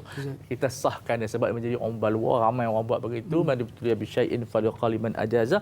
Tetapi macam mana pun al-khuruju minal khilafi mustahab. Kita keluar daripada khilaf ini adalah lebih baik dan dapat pahala lebih besar. Jadi bila kita basuh itu, muka kita basuhkan sekali sebab dia dimasuk dalam wajah. Okey, kita basuh sekali. Sebagian orang pondok dia wajibkan. Tapi kalau tak buat itu kita sahkan sahaja, semua kita galakkan buat. Insya-Allah selesai masalah. Orang pun tak marah kita. Sebab keluar daripada khilaf itu juga adalah satu benda yang lebih baik dan juga berpahala, Ustaz. Jadi kalau ada jambang-jambang tu pun basuh sekali, insya-Allah. Mudah-mudahan menjawab persoalan daripada Tuan Haji Omar dan juga soalan tambahan tersebut, insya-Allah. Jadi Ustaz, kita nak beralih ke persoalan berikutnya daripada Facebook kita, daripada Puan Qasih Nurul Shah. Assalamualaikum Ustaz dan Da'i. Waalaikumsalam warahmatullahi. Moga dalam rahmat Allah Subhanahu Wa Taala. Amin ya rabbal alamin. Apabila umur dah menjangkau tua, rambut pasti beruban. Adakah ini tanda Allah sayang pada kita dan memberi kesempatan untuk kita memperbanyakkan beramal dan ingat padanya? Mohon pencerahan Ustaz. Terima kasih Ustaz. Ini satu benda yang lebih baik, Ustaz. Ini soalan tasawuf lah. Tasawuf. Ya, bila di antara hikmah ada uban juga memperingatkan kita, ya. Mudah-mudahan ia menjadikan satu tanda kasih sayang Allah kepada kita. Cuma kita tidak pasti, benda itu misteri. Cuma bila ada uban ini, dia mengingatkan kita bahawasanya ajal kita sudah dekat. Disebut apa? Kullu atin qaribu. Semua benda yang akan datang dekat dengan kita. So mati ni benda yang akan datang dekat dengan kita, sama ada panjang atau pendek. Fasawaun qasiruhu wat tawilu. Sama ada umur kita pendek atau panjang, mati pasti tiba. Jadi bila ada uban, insya-Allah paling kurang dia orang kata nasihat kita, sudahlah kamu dah beruban, sampai bila kamu nak lalai ilama tetamada an sabul rasyad, bila kamu nak bertangguh-tangguh untuk kembali kepada Allah Subhanahu Wa Taala. Jadi dia memberi peringatan kepada kita. Jadi soalan ini mudah-mudahan kepada saya, kepada Puan, sebab saya pun dah ada uban, cuma saya kalahkan. Allah Akbar. Jadi insya-Allah mudah-mudahan memberikan peringatan buat kita bersama. Jadi janganlah, dia pun ada sebut cahaya pada orang mukmin dan sebagainya. Cahaya kepada orang mukmin bila dia menjadikan sebagai peringatan. Sehingga orang jadi uban pun dia tak ingat-ingat lagi. Itu tak jadi cahaya lah. Tak jadi cahaya jugalah. Jadi insya-Allah mudah-mudahan punya pesan tersebut. Ustaz, berkaitan dengan uban juga Ustaz. Ya. Berkaitan dengan orang sengaja mengubankan rambut. Ada juga. Ustaz, sekarang ni macam-macam Ustaz. Orang dulu semua nak meritakan rambut, tapi sampai sekarang ni dia saja memutihkan rambut Ustaz. Macam-macam. Sebab dalam kaedah Arab disebut khalif tu'raf. Buat pelik, orang akan kenal kamu. Itu yang dia buat pelik-pelik tu. Zaman sekarang. So kalau kita tak pakai underwear macam Superman, orang tak kenal Superman. Sebab Superman tu dia pakai underwear di luar. Kalau dia pakai dalam, orang tak panggil Superman. Jadi itulah orang yang nak cepatkan rambutnya ubat. Itu hukumnya makruh. Ya, sebab kita manista'jala syai'an qabla awani uquba bi ihrimani. Walaupun kaedah ini tidak sama, tetapi maksud jangan kita mempercepatkan sebelum ajalnya. So hukumnya makruh sebab niatnya adalah untuk berfashion-fashion. Sepatutnya kita kekalkan tabiat, dia panggil back to nature. Ni dah dah kita umur 20 nak bagi uban tu tidak back to nature. Jadi hukumnya tidaklah haram tapi hukumnya makruh. Makruh. Ya. Ini termasuk dalam perkara yang luar tabi'i Ustaz. Yang luar tidak bagus Ustaz. untuk Tidak kita bagus. berfashion sedemikian. InsyaAllah makruh hukumnya. Ya Ustaz, mudah-mudahan punya persoalan tersebut. Ya Ustaz, kita beralih ke persoalan berikutnya silakan. daripada WhatsApp kita. Assalamualaikum Ustaz dan Da'i serta kru Tanyalah Ustaz. Waalaikumsalam warahmatullahi. Semoga dan rahmat Allah Subhanahu Wa Taala sentiasa amin ya rabbal alamin. Soalan saya, apakah hukum seorang wanita itu memotong rambut pendek seperti lelaki disebabkan ada masalah seperti rambut gugur yang terlalu banyak? Mohon pencerahan. Terima kasih daripada Nurjura Azlin binti Sufyan dari Beranang, Selangor. Ustaz, silakan. Beranang di sebelah mana ya? Beranang, Selangor. Saya pun tak tahu. saya Bukan berenang. Bukan berenang. Kita bawa Kedah jadi Bawa macam Kedah. tu. Jadi ada isu yang penting saya tekankan di sini. Yang pertama, orang perempuan tidak boleh menyerupai rambut lelaki. Maksud dia pendek macam orang lelaki pendek. Sampai rapat dia tak ada lebihan. Jadi perempuan boleh buat rambut pendek tapi jangan sampai sependek lelaki. Dah jadi macam tomboy itu terlarang. Tapi katakanlah memang rawatan dia macam tu. Makna doktor nasihatkan kalau kamu tidak buat rawatan pendek betul-betul, rambut kamu akan makin gugur sebagai rawatan, itu tidak ada masalah. Macam orang lelaki pakai inai lah. Kalau tak ada rawatan ubat, maka hukumnya haram. Tiba-tiba tangan kita luka, kita letak inai, hukumnya tidak ada masalah. Okey, jelas, saya rasa jelas dia punya analogi persamaan sedemikian. Ya.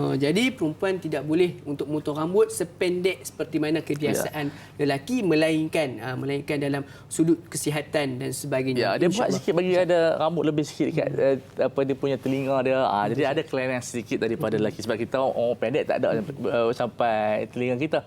Kalau orang panjang saja, seorang perempuan tu dia pendekkan rambut, jadi lebihkan sebelah kanan dan kiri itu belaga dengan telinga. Ustaz, dalam isu macam contohnya macam perubatan dalam kemoterapi, kadang-kadang perempuan terpaksa membotakkan rambut. Boleh Itu dah darurat. Tak ada masalah. Yang tu darurat maksud dia untuk kehidupan dia dan sebagainya. Itu tidak ada, orang kata tidak ada question di situ. Memang rambut akan gugur, maka dia tidak termasuk dalam orang yang niat sengaja membotakkan rambutnya daripada kalangan wanita. InsyaAllah mudah-mudahan menjawab jelas bagi kita semua tentang persoalan berkaitan dengan wanita memendekkan rambut ataupun membotakkan rambut mereka. InsyaAllah. Jadi mudah-mudahan bermanfaat. Kita nak beralih dengan persoalan yang berikutnya daripada Tuan Muhammad Effendi Mat Daud. Assalamualaikum Ustaz Da'i. Waalaikumsalam warahmatullahi. Adakah berdosa besar manusia yang mencabut rambut di muka atau bulu kening? Bagaimana pula wanita yang mempunyai misai atau janggut? Adakah berdosa besar jika mencabutnya dari bertam indah Pulau Pinang? Dan Ustaz, soalan ini juga kita boleh rangkumkan sekali. Salam Rabiul Awal, Ustaz Da'i dan kru. Salam Rabiul Anwar. Masya Allah, saya ingat Rabiul Awal tadi. Kita dalam bulan Rabiul Awal. Ustaz Da'i dan kru. Waalaikumsalam Anwar. Soalan saya, bolehkah perempuan mencukur sedikit anak rambutnya di dahi kerana bimbang memakai tudung dan menampakkan anak rambutnya? Satu soalan cukup menarik berkaitan dengan memotong. Bimbang memakai tudung. Bila mana pakai tudung, nampak rambut halus kat atas ni Ustaz. Macam tu. Okey. Dia ada atas ni. Dahi di atas dahi. Bulu bukan boleh ke Ustaz? kening. Silakan. Okey. Soalan yang pertama berkaitan dengan Rabiul Anwar. Bukan dia. Dia pasal Rabiul Anwar. Fendi dulu. Subhanallah. Jadi hukum dia kita bagikan. Kalau kening itu haram. Maknanya dia panggil an-namsu. Tidak boleh. Dilaknat maksud dia. Ulama kata bila Nabi melaknat maksud dia benda itu tak ada dosa besar. Tetapi kalau repair okey. Kalau dia memang bakar dia, genetik dia memang bersambung, kening begitu, itu dia boleh repair, terpanjang, dia gunting sedikit. Kembalikan kepada rupa asal tu, ya, itu tidak ada masalah. Adapun bulu-bulu yang ada yang tumbuh di sini, di dahi, di tepi, di misai dan di janggut, itu sunat buang orang perempuan. Sunat buang. Tidak lari orang. Betul. Yang mana jantannya, yang mana betinanya. Yang mengejar itu jantan tapi maknanya kalau di mukanya kena kalau ada misai. Tapi seorang perempuan dia kekalkan juga misai, dia tak tahu pasal apa. Sunat kalau ada misai dia trill, dia buang supaya dia nampaklah rupa perempuannya ni garang-garang. Ada misal begitu. Kita pun nak go ni. Ini Kak Long ni kena pukul kita teruk ni. So bila ada janggut dan misal disunatkan membuangnya. Bukan kata harus disunatkan ya. Insya-Allah. Jadi perempuan disunatkan untuk membuang bulu-bulu yang bukan tabi'i bagi mereka. Ya. Insya-Allah mudah-mudahan menjawab persoalan daripada kedua-dua sahabat yang bertanya seperti tadi. Jadi kita beralih dengan persoalan berikutnya Ustaz daripada Puan Ram Deseru. Assalamualaikum Ustaz dan Da'i Luqman. Waalaikumsalam warahmatullahi. Saya ingin bertanya, berdosakah seseorang membakar atau membuang rambutnya dalam timbunan sampah? Biar tahu jangan keliru. Ustaz berkaitan dengan bakar rambut. Hukumnya makruh saja, khilaful aula. Tidak pasal rambut disunatkan tanam dalam ada tanah, kita pergi bakar disebabkan faktor zaman, faktor keadaan sempit. Kita sekarang ni keadaan undang orang kata tanah kita ada alam sekitar environment, bukan boleh bakar seumpama mungkin dibakar dalam poyok begitu sebagai tempat tak ada.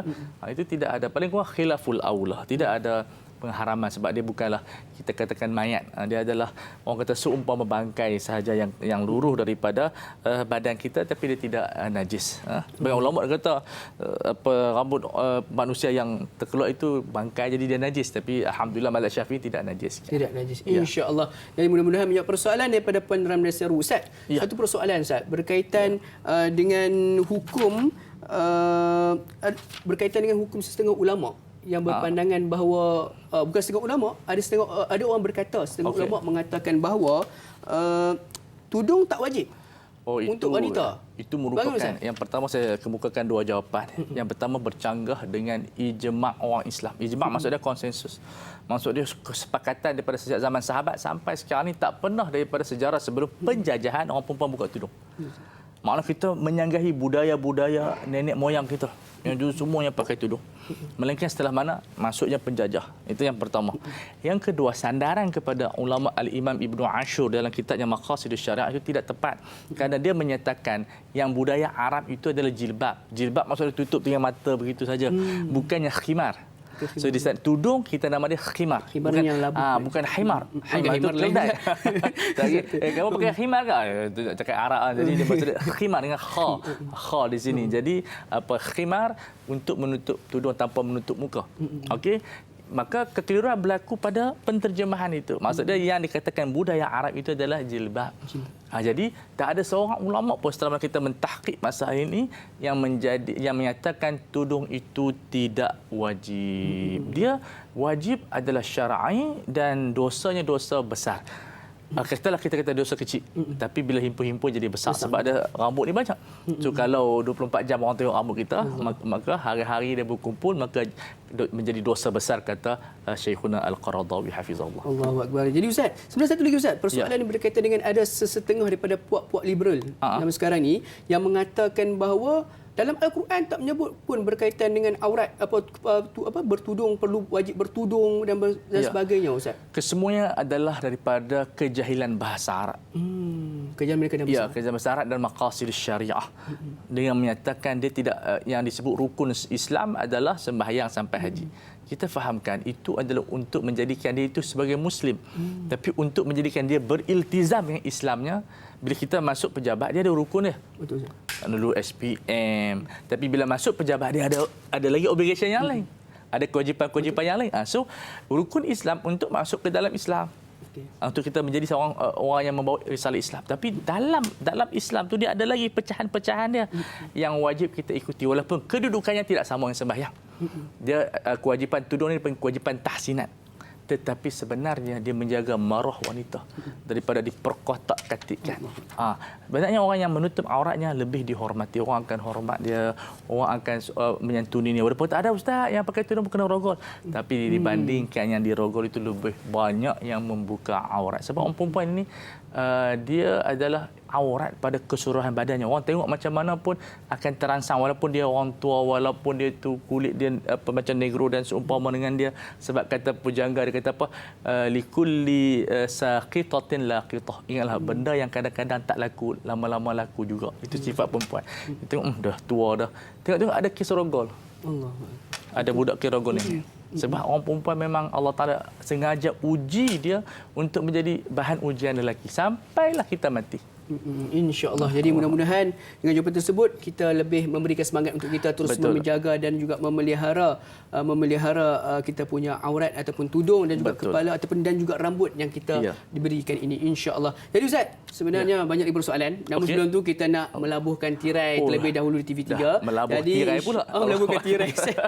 Jadi insya-Allah sidang penonton sekalian, sekiranya nak tahu lebih lanjut berkaitan dengan rambut dan hukum-hukum di sebaliknya, teruskan saksikan menerusi eksklusif 30 minit di TV9. InsyaAllah sebentar saja lagi. Tanya Ustaz, biar tahu, jangan keliru, bertemu sebentar saja lagi, insyaAllah.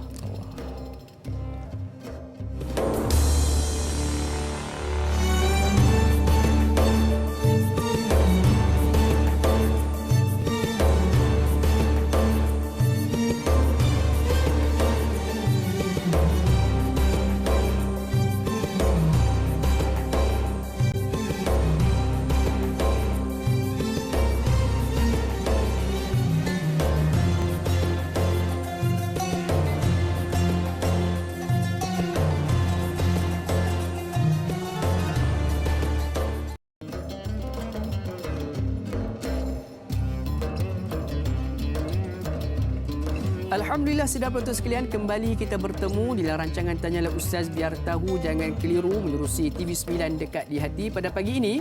Alhamdulillah sidang penonton sekalian, perbincangan kita pada pagi ini cukup menarik dan juga banyak jawapan-jawapan yang telah merungkai pelbagai persoalan kita berkaitan dengan topik kita pada hari ini, perihal rambut. Ianya berkaitan dengan hukum-hukum yang sudah semestinya kita perlu titik beratkan kerana ianya melibatkan pahala dan juga dosa di dalam sepanjang kehidupan kita ini, insya-Allah. Jadi sidang penonton sekalian, sekiranya ada sebarang persoalan yang ingin diajukan kepada kami berkaitan dengan topik kita pada hari ini, perihal rambut, boleh untuk hubungi kami terus di talian bebas tol 1800 881677 ataupun menerusi talian WhatsApp di talian 011 1233 6480 ataupun boleh terus menerusi laman media sosial rasmi kami di Facebook Tanyalah Ustaz TV3, insya-Allah. Jadi Ustaz, kita nak meraihkan lagi banyak persoalan-persoalan yang menantikan jawapannya, iaitu soalan seterusnya daripada Facebook daripada Puan Nur Hayati Ismail. Assalamualaikum Ustaz dan da'i serta kru Tanyalah Ustaz. Waalaikumsalam warahmatullahi. Soalan pertama, mengapakah rambut sering dikaitkan dengan unsur-unsur mistik? Keduanya, adakah benar rambut juga sering dikaitkan dengan perbuatan akibat disantau di mana dapat dilihat segumpal rambut bersama jarum, miang rebung dan sebagainya? Dan soalan yang ketiganya, adakah kita dibenarkan untuk mempercayai segala unsur-unsur tersebut? Mohon perkongsian ilmu dari Ustaz. Terima kasih daripada Kak Yat, Bandar Tasik Puteri Rawang, Selangor. Saya rasa tiga-tiga soalan ini dirangkumkan sebagai satu, Ustaz. Silakan. Sebenarnya saya bukan pakar di dalam bidang rawatan sihir dan seumpama dengan ni. Tapi dari segi kaedahnya, itu semua adalah mainan-mainan jin yang dia boleh lakukan sama ada dengan rambut dia, dengan seumpama dengan dia. Tetapi akidah kita adalah mereka tidak mampu memberikan kesan kepada kita melainkan dengan izin Allah. Itu hanyalah orang panggil gimmick-gimmick saja. Rambut ke, kadang-kadang rambut kita yang jatuh. So sebab itu kita tidak boleh jadikan ia sebagai satu-satunya tanda sihir. Kadang kita terlampau fikir sangat sihir sampai rambut kita jatuh pun ni orang nak buat kita ni. Sebab itu kita sihir sebenarnya boleh kita lawan dengan minda kita. Lawan balik dengan minda kita. Itu yang paling kuat sebenarnya. Bukan rawatan si fulan ataupun si alan, tetapi minda kita bila kita set, sihir tidak dapat menembusi kita. Kerana Allah Ta'ala menjadikan sejarah jin semua khadam kepada kita. Bukan kita khadam kepada jin. Ya, dan kita adalah khalifah Allah Subhanahu Wa Ta'ala. Sebab itu saya tidak boleh menjawab secara spesifik sebab itu bukan bidang saya. Cuma saya nak tekankan di sini bahawa rawatan sihir yang terbaik adalah minda kita. Bila kita kuat minda kita, sihir akan terhapus. InsyaAllah. Tanpa kita perlu rawatan yang lain. InsyaAllah. Jadi sebenarnya segalanya bergantung pada minda kita dan keyakinan kita kepada Allah. Ingat, kalau kita ada beramal dengan pelbagai amalan-amalan yang telah pun digariskan oleh para ulama dan sebagainya, kita kena yakin bahawa Allah lindung kita. Barulah ianya menjadi kesan yang baik buat diri kita, insya-Allah. Jadi mudah-mudahan menjawab persoalan tersebut. Jadi Ustaz, satu persoalan Ustaz berkaitan dengan membuka tudung di hadapan bagi wanita, dia membuka tudung menampakkan rambutnya, kepada yang bukan Muslim, mungkin sahabat sekelas ataupun sahabat sebilik sebagainya. Ustaz, bagaimana? Ya, dalam mazhab Syafi'i kita terangkan dahulu, hukum wanita muslimah berhadapan dengan wanita bukan Islam, hukumnya seperti berhadapan dengan lelaki ajnabi. Jadi dia kena tutup aurat dan seumpama dengan dia. Tetapi kita ni dalam masyarakat majmuk di Malaysia, susahlah kita nak berdisiplin dengan keadaan sedemikian, apatah dia merupakan roommate kita di universiti dan seumpama dengan dia, kita pergi salon pun yang rawat rambut kita orang perempuan. Jadi di sana mazhab Abu Hanifah lebih ringan. Di dalam isu ni kita melihat tak ada ulama pun di Malaysia yang melarang. Maksud dia di sini majlis fatwa pun saya tak pasti, tapi yang kita lihat, yang saya baca lah, tak adalah yang melarang. Maksud dia sahabat-sahabat kita di universiti duduk dalam satu bilik dengan orang bukan Islam kena tutup tudung. Dan itu akan mendatangkan satu masyaqqah, apatah lagi kita di zaman keringanan agama ni, orang iman lemah dan seumpama dengan dia, kita tidak mau bebankan mereka dengan keadaan sedemikian. Sebab itu alhamdulillah dalam mazhab Syafi'i kita ada kaedah man dibtuliya bi syai'in falyuqallid man ajaza. Ada keperluan masa susah kita nak berinteraksi duduk 24 jam dengan dia, susah kita nak pakai tudung, maka kita bertaklid kepada pendapat Abu Hanifah untuk mengangkat dosa. Kerana kalau kita masih bertaklid kepada pendapat Al-Imam Syafi'i rahimahullah, kita sentiasa menanggung dosa. So macam mana Al-Imam Bajuri mengatakan ikut mazhab lain, dan contoh apa dia sedemikian untuk apa? Untuk mengangkat dosa. Kalau tak kita yang ikut mazhab Syafi'i, kita wajib tutup aurat, kita tertutup di hadapan wanita muslimah. So dia akan mendatangkan kesan sebab dosa dan pahala berdasarkan niat kita, i'tiqad kita. Kita bermazhab Syafi'i, tapi ketika itu ada rukhsah dia, dan ramai ulama yang berfatwa sedemikian, dan amalan orang Islam pun menunjukkan ia kepada kesahihan amalan tersebut. Maksud tidak ada non issue lah, mana kita wanita di dalam bilik bersama rakan dia membuka tudung, yang penting tidak seksi lah. Pakai t-shirt, tudung dan pakai kain batik terseluar, jangan pakai seluar pendek lah. Nanti kadang-kadang kita sebut itu, dia balon pakai seluar pendek pula tak. Jangan pakai seluar panjang, t-shirt, cuma hanya menampakkan aurat bekerja seperti lengan dan seumpama dengan dia. Jadi ini di antara kemudahan di dalam syariah kita. InsyaAllah. Jadi Ustaz, kalau kita merujuk pada bayan dinas yang dikeluarkan oleh Jabatan Mufti Wilayah Pusat sendiri pun mengatakan tidak ada masalah sebenarnya dalam bergelar sebab untuk mengelak daripada kesukaran pada zaman sekarang ini. Balua, masyarakat bercampur, maka masyarakat bercampur ini dari kaedah fatwa seperti yang disebut dalam bayan dinas dipanggil min aliyati takhfif, di antara punca-punca keringanan fatwa apabila ia berlaku dalam keadaan umum dan susah dielakkan. InsyaAllah, mudah-mudahan menjawab persoalan tersebut insyaAllah. Jadi Ustaz, pada saat ini kita berikan soalan. Ada soalan ke? Ataupun kita nak berbalik pada persoalan Ustaz sendiri? Okey Ustaz. Berkaitan dengan zaman sekarang ni, dia orang kata apa, kaedah rawatan ataupun kaedah kecantikan ni dah pelbagai bentuk. Salah satunya adalah sekarang ni berkaitan dengan rawatan membuang bulu kemaluan. Ustaz. Jadi Ustaz, apakah hukumnya seorang wanita ataupun seorang lelaki pergi ke sebuah spa lalu mengambil perkhidmatan tersebut? Apakah hukumnya Ustaz? Ini merupakan bid'ah yang terbesar di zaman moden ini. Selalu orang bincang bid'ah ni dalam ibadat, tapi dalam kehidupan pun ada bid'ah yang direka cipta untuk perniagaan, tetapi benda tersebut disunatkan, dipanggil al-istihdad. Dia ada 5 khamsun minal fitrah, itu 5 benda yang dianggap semua orang kena buat, termasuk lelaki dan perempuan. Itu ialah al-istihdad. Kita menggunakan benda tajam, pisau dan gunting dan seumpama dengan dia, pencukur, mesin begitu, membuang bulu supaya nampak lebih bersih. Tapi malangnya sekarang ini dia menjadi satu perkhidmatan komersial punya ni. Siapa-siapa yang malas dia buang bulu, dia datang datang ke spa kami. Kami ada sediakan perkhidmatan, tapi saya tak faham apa yang istimewanya kan. Dan selalunya dibuat kepada pengantin wanita. Tapi saya tak pasti di Malaysia ada tidak ada, tapi di luar Malaysia ada perkhidmatan tersebut. Jadi untuk yang nak berkahwin supaya malam pertama bersama suami dia, ada pergi spa. Yang tu baik suami dia yang lakukan. Jadi kalau suami yang lakukan atau isteri yang lakukan, itu adalah halal, dan halal mudah-mudahan mendapat pahala. Sebab Abu Hanifah ditanya, apakah hukum seorang wanita menyentuh kemaluan suaminya? Dia kata, aku mengharapkan mendapat pahala di sisi Allah Subhanahu Wa Taala. Jadi kalau isteri yang cukurkan atau suami yang cukurkan, insya-Allah dapat pahala. Tapi kalau pergi spa, itu dapat dosa. Sebab sengaja menunjukkan kepada yang bukan mahram. Sebab dia bukan ada keperluan. Misal yang dibolehkan, kata terlupa. Kita masuk bilik bedah surgery, ada operation. Kemudian terlupa nak buang bulu kemaluan dalam mungkin nak bersalin ataupun pembedahan-pembedahan yang melibatkan seperti hernia ke ataupun benda yang melekat dengan dia kemaluan. Ketika itu bolehlah nurse orang lain mencukur bulu, walaupun yang kalau ada suamilah, kalau isteri lah, tapi kadang-kadang yang terdesak suami dia tak boleh masuk bilik operation dan memang suami tak boleh masuk bilik operation, nurse yang laksanakan upacara tersebut. InsyaAllah tidak ada masalah. Ad-darurat tubihul mahzurat, dan mencukur itu dalam keadaan yang haram itu li ghairi, maka dalam keadaan sedemikian dibolehkan insya-Allah. Insya-Allah, mudah-mudahan menjawab persoalan tersebut. Ya. Jadi sebenarnya saya tahu ramai yang malu nak bertanya benda tu. Ya. Jadi saya tolong tanyakan. Saya rasa soalan itu sangat baik kerana dia boleh membuka minda semua orang. InsyaAllah. Jadi mudah-mudahan menjawab persoalan tersebut. Jadi sidang penutup sekalian, kita nak berhenti berehat untuk berita akhir untuk episod kali ini. Dan jangan lupa teruskan bersama dengan rancangan Tanyalah Ustaz, biar tahu, jangan keliru, bertemu semula sebentar saja lagi insya-Allah.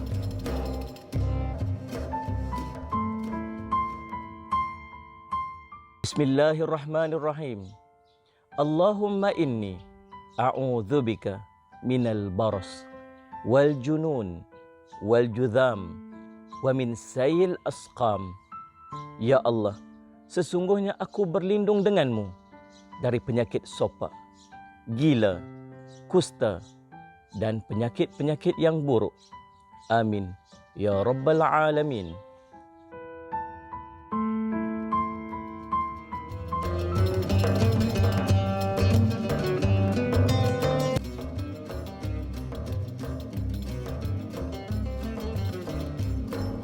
Alhamdulillah, sidang penonton sekalian, kembali kita bertemu pada pagi ini dalam rancangan Tanyalah Ustaz, biar tahu, jangan keliru, membincangkan topik berkaitan dengan perihal rambut. Alhamdulillah, sepanjang tempoh 1 jam 45 minit kita bersiar langsung pada pagi ini. Banyak jawapan-jawapan yang telah pun merungkaikan segala permasalahan kita selama ini.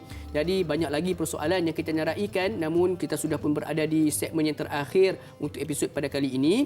Jadi insya-Allah kita akan raikan beberapa lagi persoalan agar mengeluarkan kita daripada kekeliruan. InsyaAllah soalan berikutnya daripada Facebook kita, daripada Puan Safia Putri. Assalamualaikum warahmatullahi wabarakatuh. Ustaz dan Na'in Luqman. Waalaikumsalam warahmatullahi.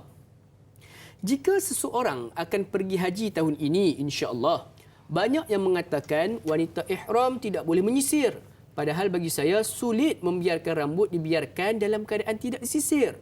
Saya mencuba mencari-cari jawapan dari permasalahan ini, tapi saya tidak menemukannya kecuali fatwa yang khusus berlaku bagi lelaki yang ihram, iaitu bahawa perbuatan tersebut tidak semestinya dilakukan.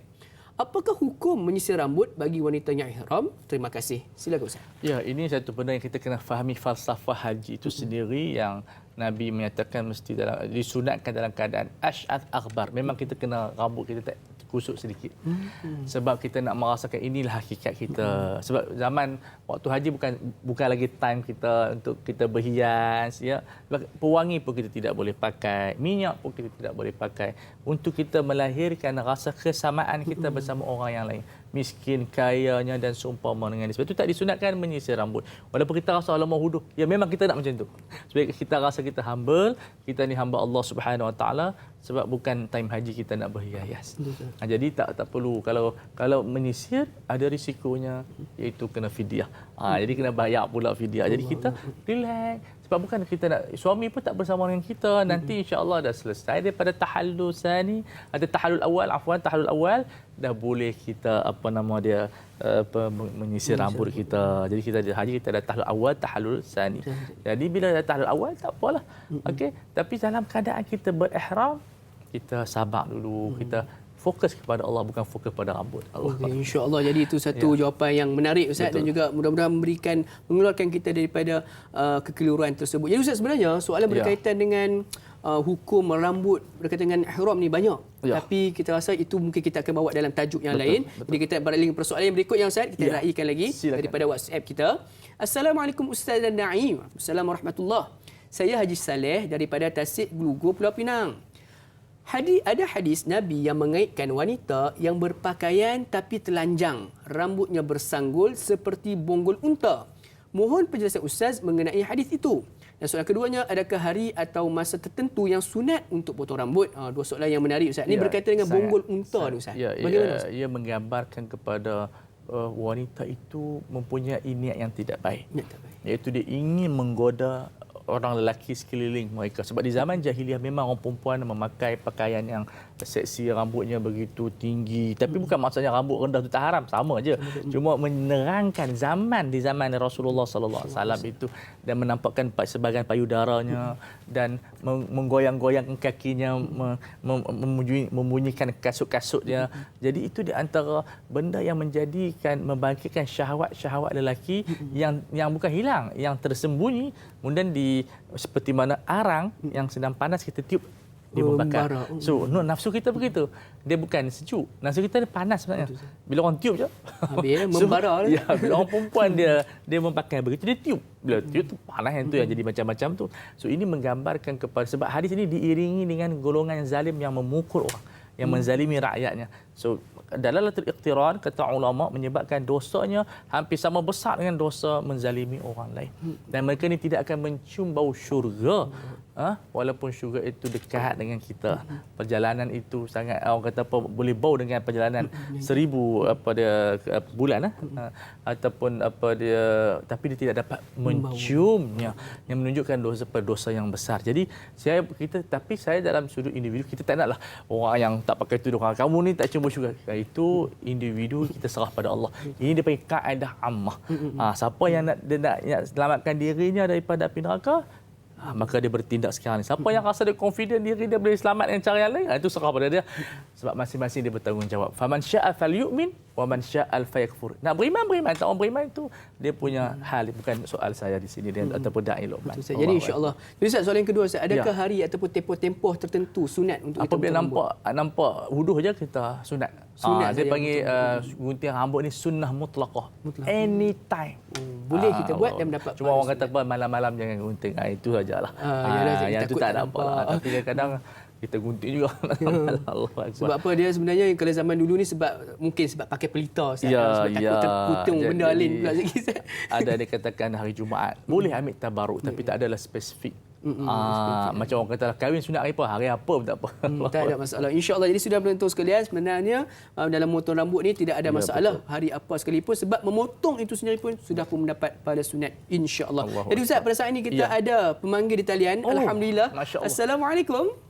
Waalaikumsalam warahmatullahi wabarakatuh. Ya, Puan Siti Rohani ya? Ya, saya Siti Rohani. Ya, apa khabar? Alhamdulillah sihat. Ya. Silakan dengan soalan pagi ini, insya-Allah. Assalamualaikum Ustaz dan Dai yang saya hormati. Waalaikumsalam warahmatullahi. Soalan saya begini, seorang wanita bila rambut dia ada berpenyakit tak tumbuh rambut memang. Jadi seorang ibunya tu ada berambut panjang. Jadi ibunya hadiahkan rambut dia, dipotong tu, diripai, dipasangkan kepada anaknya. Sebab katanya rambut palsu tu haram. Kalau misalnya beli rambut-rambut di kedai-kedai tu dipasangkan haram, tapi ini rambut ibunya sendiri.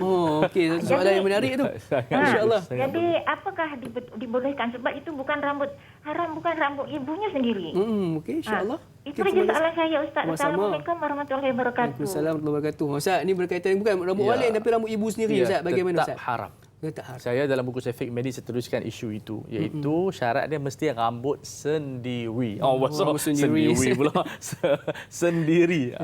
Rambut mesti tak boleh rambut ibu ke rambut anak ke, ia termasuk dalam pemalsuan rambut juga, rambut palsu juga. Jadi Puan Rohani, puan yang rajin tanya ni, masya-Allah, hukumnya adalah haram. Insya-Allah. Kalau nak buat rawatan tanam rambut, guna rambut dia sendiri yang saki-baki tersebut. InsyaAllah, mudah-mudahan banyak persoalan daripada Ibu Siti Rohani kita.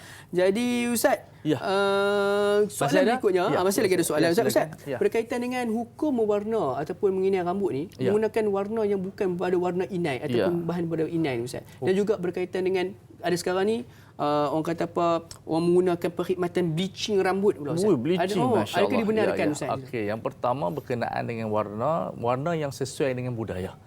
Sama ada warna inai ataupun kekuningan ataupun dark brown, dark red. Itu ada warna-warna yang orang kata apa, masyarakat anggap elok. Okey. Jadi taklah spesifik warna seperti ini. Sebab syariah ni dia bukan agama yang membebankan. Dia bukan jadi agama yang ketat, kamu tak boleh buat. Tapi dia kawal. Dia tidak membuang keinginan, tapi dia kawal keinginan kita supaya kita sentiasa dilihat cantik. Jadi warna-warna selain daripada warna ini itu diharuskan selama mana bertepatan dengan budaya yang baik. Good custom lah, yang satu budaya yang sangat baik. Yang berkenaan dengan bleaching itu diharuskan oleh sebagian ulama. Kerana tujuannya untuk nak bagi color tu terang lagi. So dia lunturkan warna dia itu sementara dan jadi warna neutral, kemudian diwarnakan supaya dia nampak lebih terang. Sehingga orang perempuan jangan buat macam tu. Jadi hukumnya harus sahaja, tidak ada masalah. Nanti lama-lama kembali kepada rambut yang asal juga. InsyaAllah Ustaz, dalam berkaitan dengan mewarnakan janggut pula Ustaz. Ya, itu termasuk dalam sunnah juga sebab sebagian bulu yang dikiaskan kepada dia rambut. Sebab tu dalam dia haji ataupun dia umrah yang dinaskan adalah rambut wala tahliqu ru'usakum hatta yablugha ahadu mahillah. Jangan kita pergi potong rambut kita sampai selesai kerja-kerja haji ini.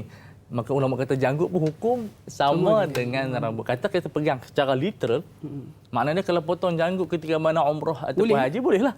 Tetapi kata ulama, janggut mengambil hukum rambut, maka begitu juga dengan mewarnanya. Insya-Allah mudah-mudahan menjawab persoalan tersebut. Jadi Ustaz, kita beralih ke persoalan berikutnya. Ya, saya kembali sana pula. Daripada sahabat kita di WhatsApp. Assalamualaikum Ustaz Da'i. Waalaikumsalam warahmatullahi. Saya Nur Hidayah dari Sibu Sarawak. Adakah rambut berkutu berdosa kerana disebabkan tidak menjaga kebersihan? Mohon penjelasan Ustaz, Syed biar tahu yang keliru. Kesian Ustaz. Ya, bagaimana Ustaz? Dia adalah makruh, tetapi kalau memudaratkan orang ramai sampai bergaduh satu asrama, dia haram sebab bergaduh itu. Sebab itu, bayangkan orang lelaki tidak boleh pakai sutra. Tetapi untuk rawatan kutu, dia dibolehkan letak sutra tersebut sebab dikatakan bila letak sutra kat kawasan rambut ni, kutu dia jatuh. Nak abang bagi kutu tu tak elok lah. Bukan nak suruh pakai sutra tu, nak abang bagi masuk. Kadang-kadang kita boleh meletakkan kain sutra untuk menghilangkan kutu. Tapi sekarang ni senang je. Pergi buat rawatan, botakkan rambut, atau orang perempuan pun boleh botakkan rambut kalau tak boleh cara yang lain untuk buang kutu tersebut sebab bergaduh. Kutu ni dia boleh melompat. Dia melompat. Jadi di sekolah kita zaman dulu kita pun ada kutu, bergaduhan sebab apa? Dia berjangkit. Kan? Bila rambut ada kutu, cuma orang duduk sebelah. Kutu tu dia berenang-renang. Dia bukanlah macam cerita Piramli tu. Allah mak kutu babi, batal wuduk saya terhadap yang Piramli dia melawa. Insya-Allah. Jadi mudah-mudahan menjawab persoalan tersebut daripada saudara Hidayah kita. Ya. Kita naikkan lagi Ustaz, soalan berikutnya daripada sahabat kita dari Singapura, iaitu saudara Ramadan. Assalamualaikum Ustaz Da'i. Waalaikumsalam warahmatullahi. Apa hukum memakai minyak rambut yang beralkohol? Ya, sekarang ni alkohol yang digunakan bukanlah alkohol yang diminum. Jadi sebagian ulama menyatakan tidak ada masalah kerana dia bukan bahan yang najis. Jadi tidak ada apa-apa macam kita pakai perfume juga. InsyaAllah. Jadi Ustaz, ada satu persoalan Ustaz berkaitan dengan janggut. Okey. Janggut kan Nabi pernah macam tak suka apabila salah seorang sahabat mencukur janggutnya yang 2-3 helai. Ya. Jadi Ustaz, apakah sebenarnya hukum kita nak mencukur ataupun kita ni menjanggut Ustaz? Tapi yang anehnya, 3 mazhab Hanafi, Hambali, Maliki mewajibkan menyimpan janggut. Jadi sebab tu kita tengok negara-negara yang janggut disimpan. Sebab adalah fardu ain kepada lelaki. Tapi alhamdulillah mazhab Syafi'i adalah mazhab yang sederhana dalam isu ini, maka dia menyatakan makruh sahaja. Mencukurnya. Jadi itu yang difatwakan oleh ramai ulama, hatta Syekh Qardawi, dia adalah Hanafi, dia fatwakan dengan pandangan Syafi'i, kerana itulah pandangan yang sesuai dengan umat Islam zaman sekarang ni yang ialah banyak sunnah kita tinggal. Jadi kalau kita wajibkan itu, orang kata apa, membebankan masyarakat, cukup dengan menyatakan makruh. Tapi janggut ni penting untuk menunjukkan kita lelaki, yang mana wanitanya, yang mana jantannya. Betul Ustaz. Jadi sebenarnya ini menjawab persoalan kebanyakannya pada anggota-anggota unit beruniform. Betul ya. Sebab mereka paksa untuk mereka undang-undang, jadi mereka diperlukan untuk orang kata apa dia panggil keperluan mereka lah. So kalau mereka yang masuk ke dalam itu taklah terlarang kerana al-karahah tazulu di adalah hajah, sebab mereka memerlukan dalam kejayaan mereka, jadi makruh hilang. Tapi dari segi dia peletakan undang-undang, saya tidak pasti apa reasonable-nya memotong janggut. Itu saya tidak pasti. Apa dia punya orang kata akta dan seumpama. Insya-Allah ini mudah-mudahan memberikan pencerahan buat kita bersama dan berkaitan dengan nak katakan bahawa sebenarnya rambut dan tubuh badan kita ni banyak hukumnya. Setiap daripada sudut badan kita ini semuanya ada hukum-hukum tersendiri. Jadi mudah-mudahan kita mengambil cakna dan mengambil ambil penting berkaitan dengan tubuh badan kita ini, insya-Allah. Jadi Ustaz, Ya. kita sudah pun berada di penghujung rancangan Allahu pada pagi Akbar. ini. Melabur tirai lagi dah. Melaburkan tirai lagi Ustaz. Ini melaburkan tirai kedua-dua Lepas ni channel. kita kena Ustaz. letak tirai depan ni. InsyaAllah. Jadi Ustaz, sebagai kesimpulan ringkasnya lah, Ya. untuk sedikit kesimpulan ringkas dan juga Ustaz bolehlah akhirkan dengan bacaan doa, mudah-mudahan Allah memberkati pertemuan kita pada pagi ini Ustaz. Silakan. Ya, jadi saya simpulkan bahawasanya tidak ada benda di dalam kehidupan kita melainkan syariah membincangkan dia. Seperti kata Al-Imam Syafi'i rahimahullah, "Ma min fi'lin illa walahu hukmullahi fihi, alimahu man alim wa jahilahu man jahil." Tidak ada perbuatan yang berlaku dalam dunia ini melainkan sudah ada hukum Allah sejak azali lagi. Yang tahu dengan cara belajar dia tahulah, yang jahil dia tidak belajar dia tidak tahulah. So mudah-mudahan cerita rambut saja pada hari ini membuka ruang kepada kita. Semua benda dalam alam ini ada ahkam fiqhiyahnya, ada syariahnya yang akan memandu kita. Mudah-mudahan kita lebih yakin dengan syariah kita. Syariah maju, seterusnya memajukan kita, mensyariahkan kemajuan, bukan memajukan syariah. InsyaAllah. Allahu a'lam. Ustaz, sedikit Kita bacaan doa, tutup doa. insya-Allah. Bismillahirrahmanirrahim. Alhamdulillahirabbil alamin wassalatu wassalamu ala sayyidil mursalin wa ala alihi wa sahbihi ajma'in. Allahumma inna nas'aluka 'ilman nafi'a wa rizqan thayyiban wa 'amalan mutaqabbala. Allahumma ati nufusana taqwaha wa zakkiha anta khairu man zakkaha anta waliyuha maulaha. Rabbana atina fid dunya hasanah wa fil akhirati hasanah wa qina 'adzaban nar. Wa sallallahu ala sayyidina Muhammadin wa ala alihi wa sahbihi wasallam.